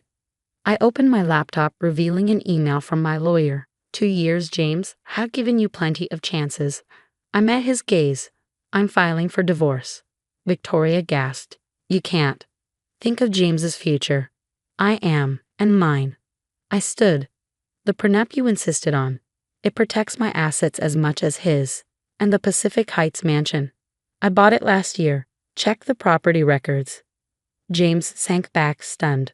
All this time, while you let your mother belittle me, I was building something real. I pressed a button on my desk. Sarah, please escort Mrs. Wilson out. James, you have until Friday to move your things to your parents' house. Emma, think of what people will say. Victoria exclaimed as security arrived. They'll say what I should have said years ago. Respect isn't earned by a bank account. It's earned by treating people with dignity. I turned to James. Your mother spent 2 years trying to make me feel small. She only succeeded in showing me how small she is. As they left, I stood by the window, watching the fog roll over the bay. A text from my mother appeared on my phone. Mai tan du shaik sin de jihui. Each day is a new opportunity. Smiling, I drafted a press release about Genesis Tech's triumph. The stock would close at a record high that day. But my true success wasn't in the numbers. It was in knowing I'd reclaimed my self-worth. 6 months later, I closed another quarterly report. The divorce was final, the house sold, and Victoria had a new cautionary tale for her bridge club. None of it mattered anymore. Sarah knocked. Mrs. Chen, your parents are here for lunch.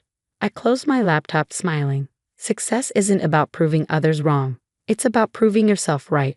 And the best revenge? It's not served cold in a kitchen.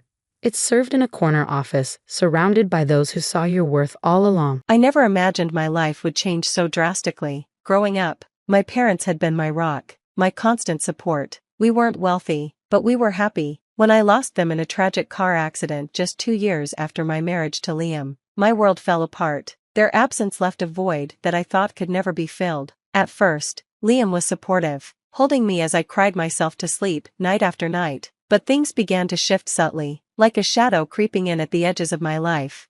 Liam came from a well-off family. His parents, Harold and Marjorie, were influential, wealthy, and, most of all, cold. They had never approved of me. Marjorie once told me at a family gathering, "You're lucky my son sees something in you. Don't forget where you come from." I brushed it off then, thinking it was just her way of asserting dominance. But after my parents' death, her words seemed to echo in every interaction we had.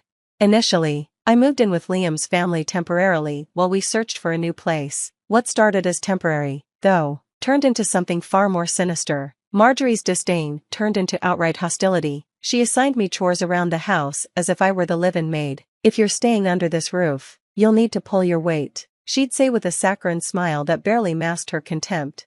At first, I complied without complaint. After all, I was grieving and didn't want to cause trouble. But soon, it became clear that this wasn't just about helping out. Harold and Marjorie treated me as if I were beneath them. They'd host lavish dinners, inviting their high society friends, while I was relegated to serving drinks and cleaning up afterward. Once, during one of these events, Marjorie's voice cut through the room like a whip. "Sarah, dear, you missed a spot," she sneered, pointing to a speck of dust on the mantel. The guests laughed, and my cheeks burned with humiliation. Liam, standing nearby, said nothing.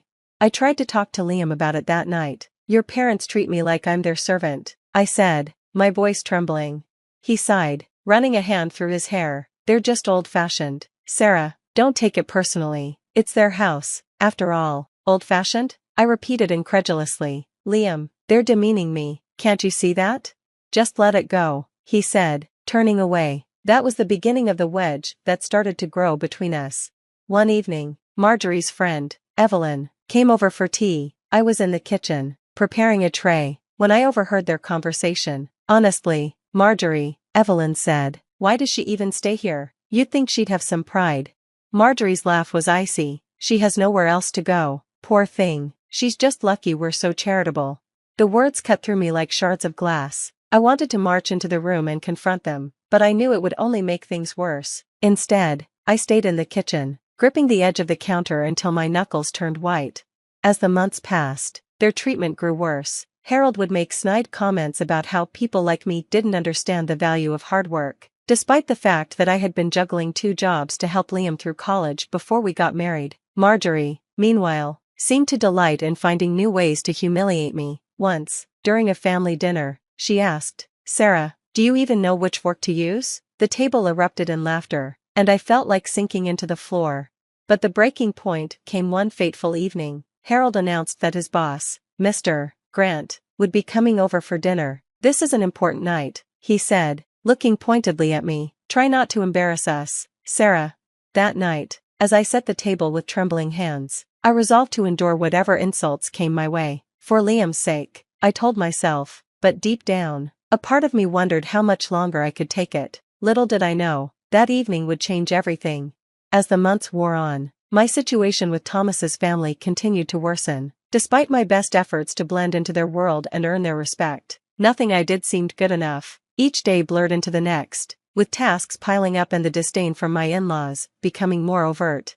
I found myself waking up before sunrise to prepare breakfast for the entire family. By the time I sat down to eat, Thomas's mother, Elaine, would click her tongue disapprovingly. "This toast is overdone," she'd complain. Or, "Didn't I tell you I prefer my eggs sunny side up?" It didn't matter how much effort I put in, she always found a flaw.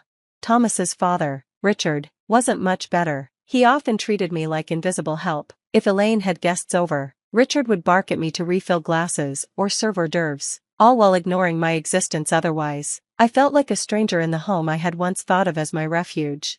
Thomas, once my biggest supporter, now seemed indifferent to my struggles. When I tried to talk to him, he would brush me off. "They're just set in their ways," he'd say. "You've got to learn to pick your battles, Mia." But how could I pick my battles when I felt like I was fighting a war on all fronts? My breaking point came one evening when Elaine invited some of her friends over for a dinner party. She spent the entire day barking orders at me, making sure the house was spotless and the menu impeccable. I was exhausted by the time the guests arrived, but I put on a polite smile and carried out the tasks she assigned me. Toward the end of the evening, one of Elaine's friends asked about my family. I hesitated for a moment, then explained that I had lost my parents at a young age and had grown up in foster care.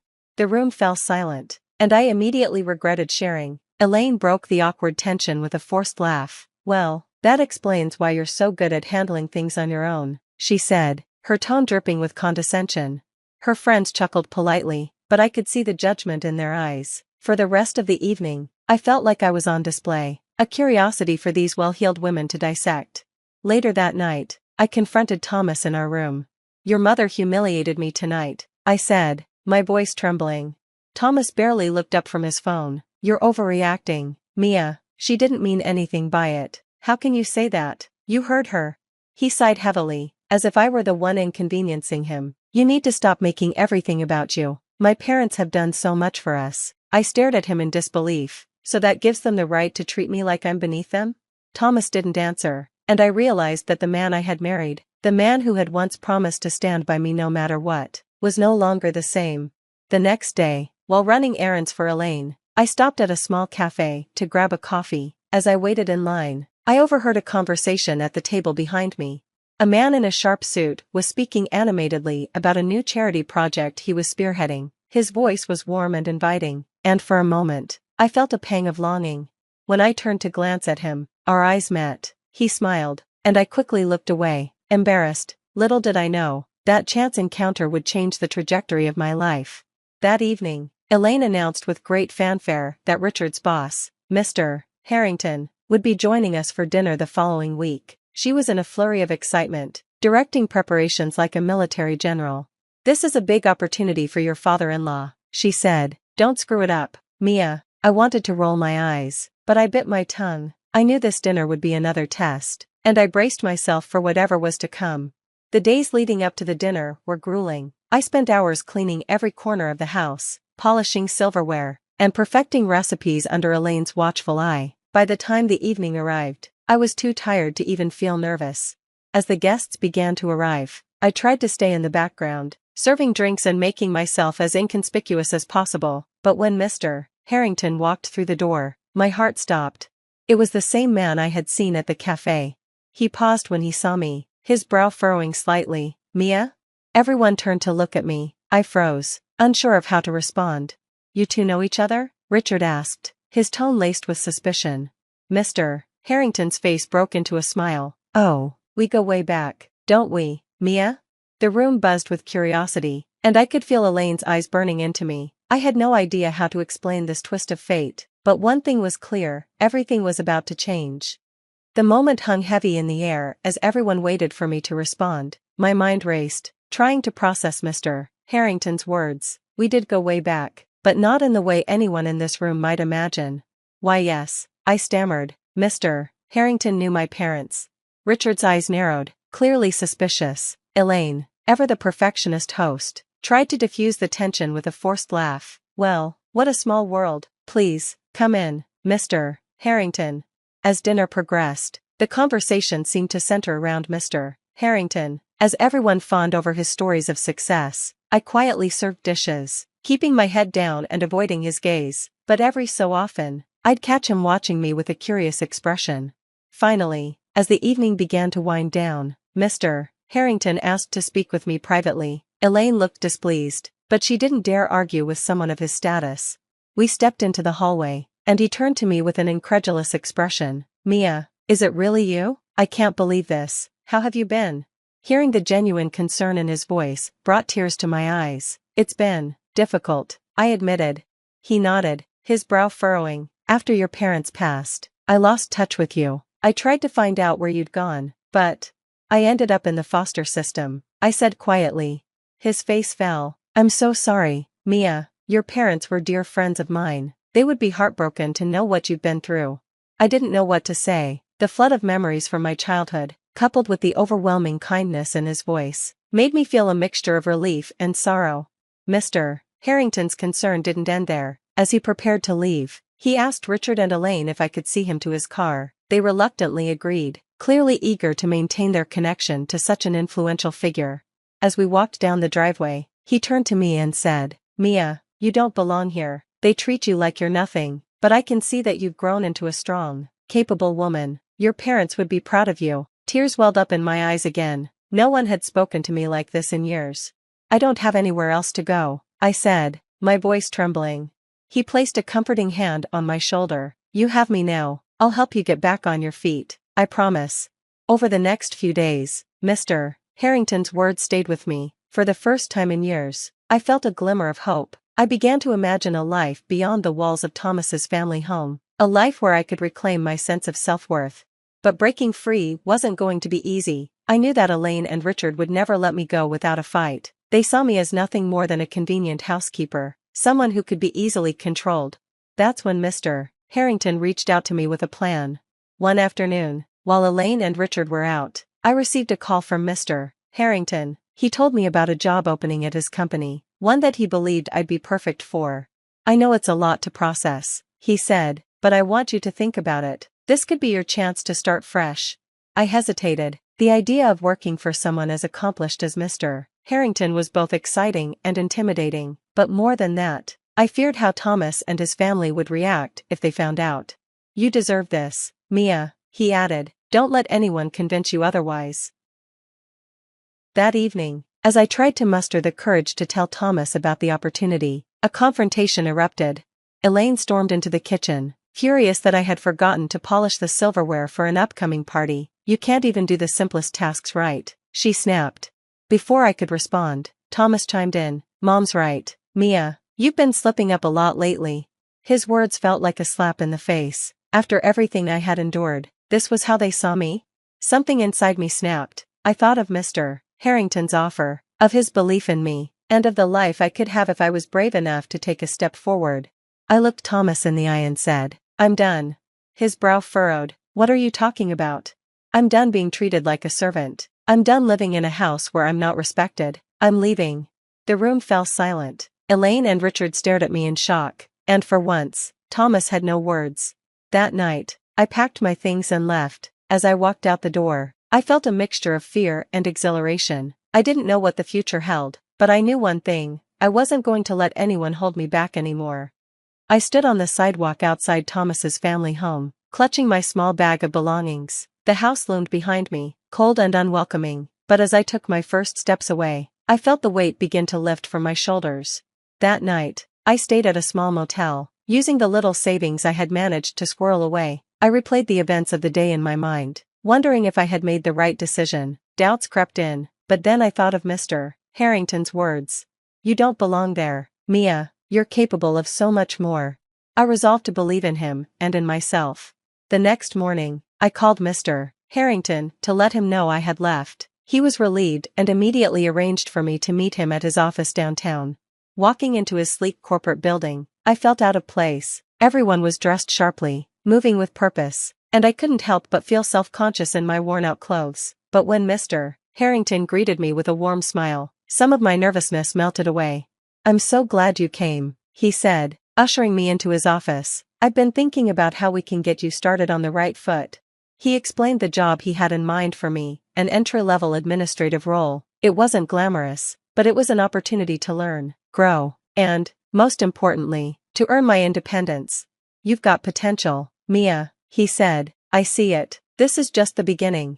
Starting at the company was daunting. I had little experience, and the learning curve was steep. There were moments when I doubted myself, times when I felt overwhelmed by the demands of the job, but every time I wanted to give up, I thought of where I had come from and where I wanted to go.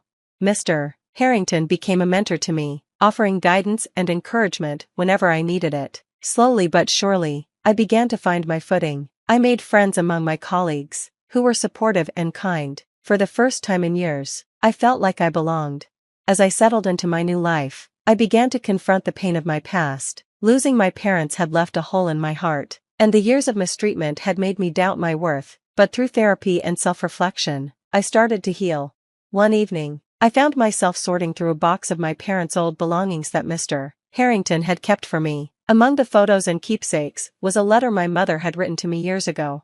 It read, "Mia, life will have its challenges, but never forget how strong and capable you are. You have a kind heart, and that will take you far. Always believe in yourself, even when it feels impossible." Reading her words brought tears to my eyes. I realized that, despite everything, I was living the life my parents would have wanted for me, a life of dignity, hope, and possibility. Several months later, I ran into Thomas at a coffee shop. He looked surprised to see me, and, to my astonishment, a little ashamed. "Mia," he said awkwardly, "I've been meaning to reach out." I crossed my arms, unsure of what to say. "Listen, he sighed, running a hand through his hair. "I didn't treat you right. None of us did. I'm sorry." His apology was unexpected, and while part of me wanted to lash out, I chose a different path. "Thank you," I said simply. "I hope you've learned from it." Walking away from him, I felt a sense of closure. I no longer needed validation from Thomas or his family. I had found my own strength.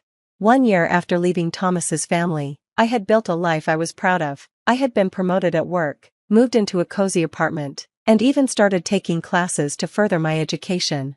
Mr. Harrington remained a guiding presence in my life, and I was grateful for his kindness. But more than that, I was proud of myself, for taking the leap, for persevering, and for rediscovering my worth. As I sat on my balcony one evening, watching the sunset, I thought about my journey. Life hadn't been easy, but it had taught me resilience. I whispered into the fading light, "Thank you, Mom and Dad. I'm finally living the life you always wanted for me," and for the first time in years, I felt truly at peace. Hi, I'm Michael Foster, and this is the story of how I learned that sometimes the biggest betrayals lead to the sweetest victories. You see, in business, just like in family, the person you trust the most can be the one plotting your downfall. But they often forget to check what's really beneath their feet before they push you off the cliff. Let me take you back to where it all began. Foster Technologies wasn't always the $100 million company it is today. 15 years ago, it was just a struggling consulting firm my father had built from scratch. Dad was brilliant with technology but terrible with business. By 2010, we were 3 months away from bankruptcy, and my father's health was failing under the stress. I was 25, fresh out of business school, while my older brother James was 30 and already a familiar face in the local nightlife scene. Dad had always favored James, the charming firstborn who could talk his way out of anything. But charm doesn't pay the bills, and James's party lifestyle had already cost the company several major clients. I still remember that rainy Tuesday when I found Dad slumped over his desk, tears in his eyes, looking at our latest financial reports. "It's over, Michael," he whispered, his voice broken. "Everything I built. I'm going to lose it all." Something in me snapped that day. I couldn't watch my father's dream die, even if he'd always seen me as second best. While James was out spending company money at exclusive clubs, I started working 18-hour days. I learned every aspect of the business, met with every client, reviewed every contract. Mom worried about me. "Michael, you need to rest," she'd say, bringing dinner to my office at midnight. "You can't save the company by yourself." But that's exactly what I did. The first year was brutal. I restructured our debt, cut unnecessary expenses, including James' entertainment budget, and personally visited every major client we'd lost. Many slammed their doors in my face, but I kept coming back. Persistence pays off. By the end of that year, we were breaking even. James found it hilarious. "Look at little Mikey playing businessman," he'd mock whenever he bothered to show up at the office. "Dad's still going to put me in charge, I'm the oldest." I ignored him and focused on work. Over the next 5 years, I transformed Foster Technologies from a simple IT consulting firm into a full-service digital transformation company. We developed proprietary software solutions, expanded into cloud services, and built a reputation for excellence in the industry. The company grew exponentially. From $2 million in revenue, we hit $10 million, then $50 million, and finally crossed the $100 million mark last year. Our staff grew from 20 to over 500. We opened offices in 3 countries. Dad's health improved as the company flourished, but his favoritism didn't change. Every success was somehow attributed to James's leadership, even though he spent most of his time planning his next vacation. In family dinners, Dad would praise James' business acumen while I sat quietly going through quarterly reports on my phone. I didn't care about the credit. I cared about the company, our employees, and the legacy we were building. Besides, I had my own plans. What nobody knew, not even my father, was that I'd been carefully documenting everything over the years. Every decision James sabotaged, every client he lost, every dollar he wasted. More importantly, I've been quietly building relationships with our key clients, making myself indispensable to their operations. I also had another secret, one that would turn out to be crucial. During the company's darkest days, when we were nearly bankrupt, I used my own savings and taken out personal loans to keep us afloat. In exchange, I'd received shares. Lots of shares. The paperwork was buried in mountains of corporate documentation. But I legally owned 40% of Foster Technologies. Or at least I thought that would be enough to protect me. I couldn't have been more wrong. Last month, everything changed. Dad announced his retirement and everyone expected him to name me as his successor. After all, I've been effectively running the company for years. Even James had been showing up to work more often, probably sensing the change coming. The shareholders' meeting was set for Friday afternoon. All major stakeholders were present, including our board members and key investors. I prepared a comprehensive presentation about our growth strategy for the next 5 years. Dad stood up to make his announcement. I noticed James smirking in his seat, but I didn't think much of it at the time. "Ladies and gentlemen," Dad began, "as you know, I'm retiring as CEO of Foster Technologies. This company has been my life's work, and choosing my successor was not an easy decision." He paused, looking around the room. "But there's only one person who truly embodies the leadership qualities needed to take Foster Technologies to the next level. Someone who understands our family values and has the vision to lead us into the future." I sat straighter in my chair, ready to accept the responsibility I'd been preparing for all these years. My son, James Foster, will be taking over as CEO effective immediately. The room went silent. I felt like I'd been punched in the gut. But Dad wasn't finished. Furthermore, James has brought to my attention some concerning irregularities in our recent operations. It seems that certain individuals have been making unauthorized decisions and potentially compromising our company's integrity. James stood up, holding a folder. "I'm afraid my brother Michael has been operating outside his authority, making promises to clients we can't keep, and potentially engaging in unethical practices." I couldn't believe what I was hearing. Every accusation was a twisted version of the truth. The very decisions that had saved and grown the company were being presented as reckless and unauthorized. Therefore, Dad continued, "As my final act as CEO, I'm terminating Michael's employment with Foster Technologies, effective immediately." The security guards were already approaching my chair. James's voice dripped with fake sympathy. "I'm sorry it had to end this way, little brother. But hey, maybe now you can get a life outside the office." The room erupted in whispers as I was escorted out, my key card deactivated, my access revoked. I could see the pity in some faces, the schadenfreude in others. But they had no idea what was coming. Because while James was plotting my downfall, he'd forgotten three crucial things. First, those unauthorized decisions were all properly documented and approved. Second, my 40% ownership stake wasn't as buried as they thought. And third, well, let's just say that when you spend 10 years building a company's technology infrastructure, you learn where all the bodies are buried, sometimes literally. As I walked to my car that evening, I pulled out my phone and sent a single text message to an old friend at the SEC. Then I went home and waited. Monday morning was going to be very, very interesting. Monday morning arrived with a thunderstorm, fitting weather for what was about to unfold. I sat in my home office, watching the clock tick towards 9 a.m. when James would be strutting into his new CEO office for the first time. The weekend had been interesting.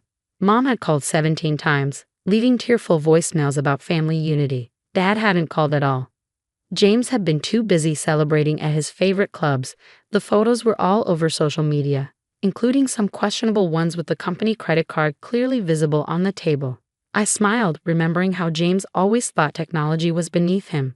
That's geek stuff, he'd say, refusing to learn even basic cybersecurity protocols. Well, that arrogance was about to cost him dearly. At exactly 9:15 a.m., my phone buzzed. A text from Sarah, my loyal executive assistant who James hadn't bothered to fire. Probably because he thought she just brought coffee. "It's starting," her message read. I opened my laptop and connected to Foster Technologies' internal security feed. Yes, I still had access. When you build a system from the ground up, you always leave yourself a back door. The camera in the CEO's office showed James walking in, coffee in hand, ready to begin his reign. He sat in a leather chair, my chair, and pressed the power button on his computer. That's when the show began. Instead of the Windows login screen, a video started playing. It was security footage from 3 years ago, showing James in this very office, making a deal with our biggest competitor to sell them our client data. The audio was crystal clear. "Of course I can get you their information," James's voice rang out. "My idiot brother does all the work anyway. Just make sure the payment goes to my Cayman account." James frantically tried to turn off the monitor, but nothing worked. The video kept playing on every screen in his office, but that was just the beginning. His phone buzzed. The SEC had received an anonymous tip about insider trading, complete with documented evidence of James' illegal activities over the past decade. His private email started pinging with notifications. Somehow, all his confidential communications had been leaked to the board members. Down in the lobby, federal agents were walking through the front door. I watched through the security feed as James's face turned from confusion to panic. He tried calling Dad, but Dad's phone was busy, probably because he was getting his own set of revelations about his beloved firstborn's activities. At 9:30 a.m., Sarah walked into James' office. "Mr. Foster," she said calmly, "the board members are requesting an emergency meeting. Also, there are some federal agents here to see you." James started sweating. "Tell them I'm busy. Cancel everything, and get it up here to fix these damn computers." Sarah smiled politely. "I'm afraid that won't be possible. You see, the entire department just resigned. They sent a company-wide email explaining why. Something about loyalty to the person who actually built this company." "What? They can't do that. We have contracts." Actually, Sarah placed a folder on his desk. "They can. Their contracts were with a subsidiary company that holds all our intellectual property rights. A company that, as of this morning, is no longer affiliated with Foster Technologies." James's hands shook as he opened the folder. Inside was a simple document showing the ownership structure of Foster Innovation Labs, the subsidiary I'd quietly created years ago. The company that actually owned all our patents, software, and client contracts. And I owned 100% of it. But the clients," James stammered, "have already been informed of the change in management. Most have already signed new contracts, directly with Foster Innovation Labs. It seems they prefer working with the person who actually handled their accounts all these years." The color drained from James's face as he finally understood. Every piece of technology that made Foster Technologies valuable, every client relationship that kept it profitable, every key employee who made it run. They were all loyal to me. He'd stolen an empty shell. The office door opened again. Two FBI agents walked in, followed by Mr. Patterson, our chief legal counsel. "James Foster," one agent said, "we need to ask you some questions about certain financial transactions." "You can't do this," James shouted, looking wildly around the room. "I'm the CEO. I'm in charge here." Mr. Patterson cleared his throat. "Actually, about that," he pulled out another document. "The board just concluded an emergency meeting. Given the circumstances, they've voted to remove you as CEO, effective immediately." "They can't do that. You own shares in Foster Technologies," Mr. Patterson corrected. "A company that, as of 9 o'clock this morning, has no intellectual property, no major clients, and no core development team. I believe the stock price reflects that reality."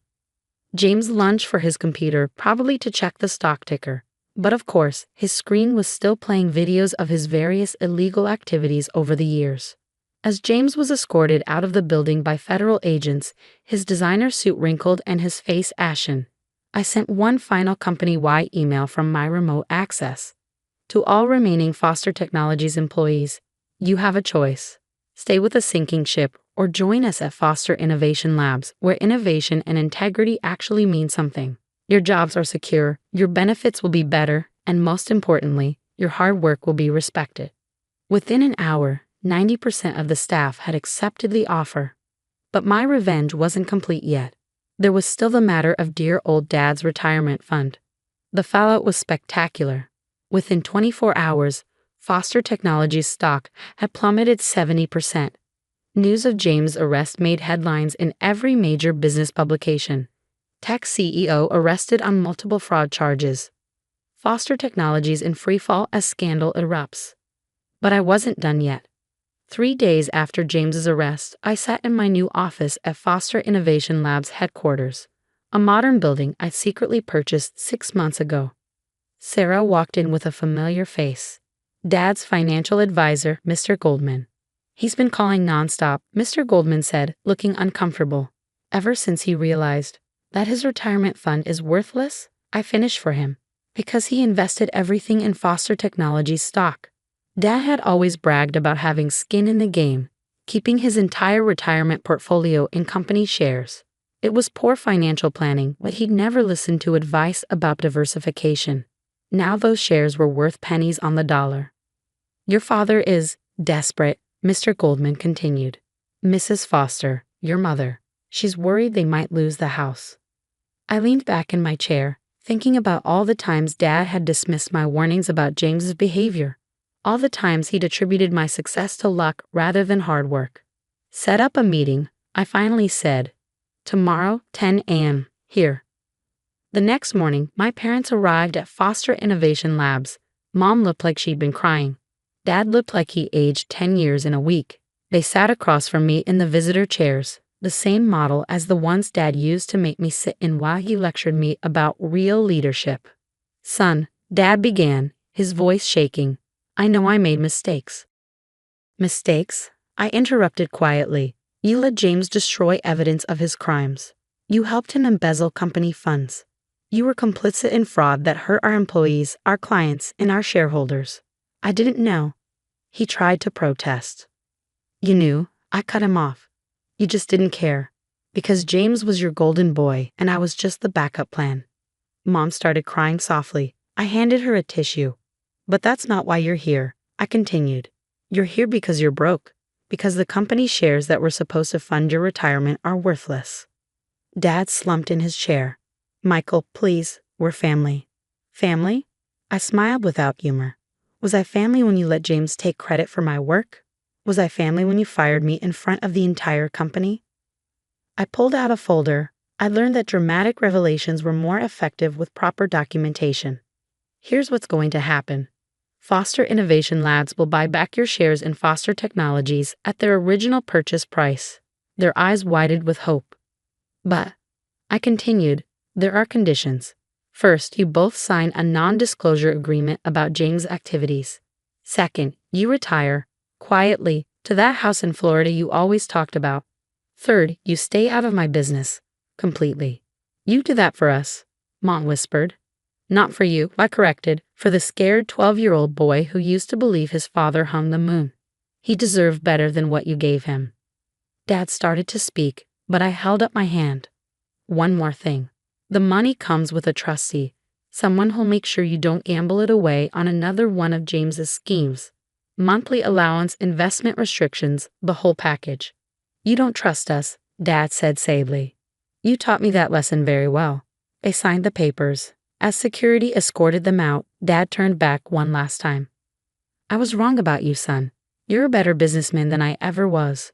No, Dad, I replied. I'm just better at remembering who my real enemies are. 5 years have passed since then. Foster Innovation Labs is now a billion-dollar company known for its cutting-edge technology and ethical business practices. James served 2 years in prison and now works as a bartender in Vegas. Dad and Mom live quietly in Florida, sending occasional postcards that I never answer. Last week, I received an invitation to speak at my old business school. The topic? The importance of integrity in family business. I accepted with a smile. After all, I have quite a story to tell. Sometimes the best revenge isn't destroying your enemies. It's building something so successful that they have to live with the knowledge that they bet on the wrong horse. And as for those who wonder how the quiet one, the careful one, the backup plan pulled off such a complete victory, well, let's just say that while the peacocks are busy showing off their feathers, the eagles are watching, waiting, and planning their next move. Because in business, just like in life, it's not about who starts at the top. It's about who's still standing when the dust settles.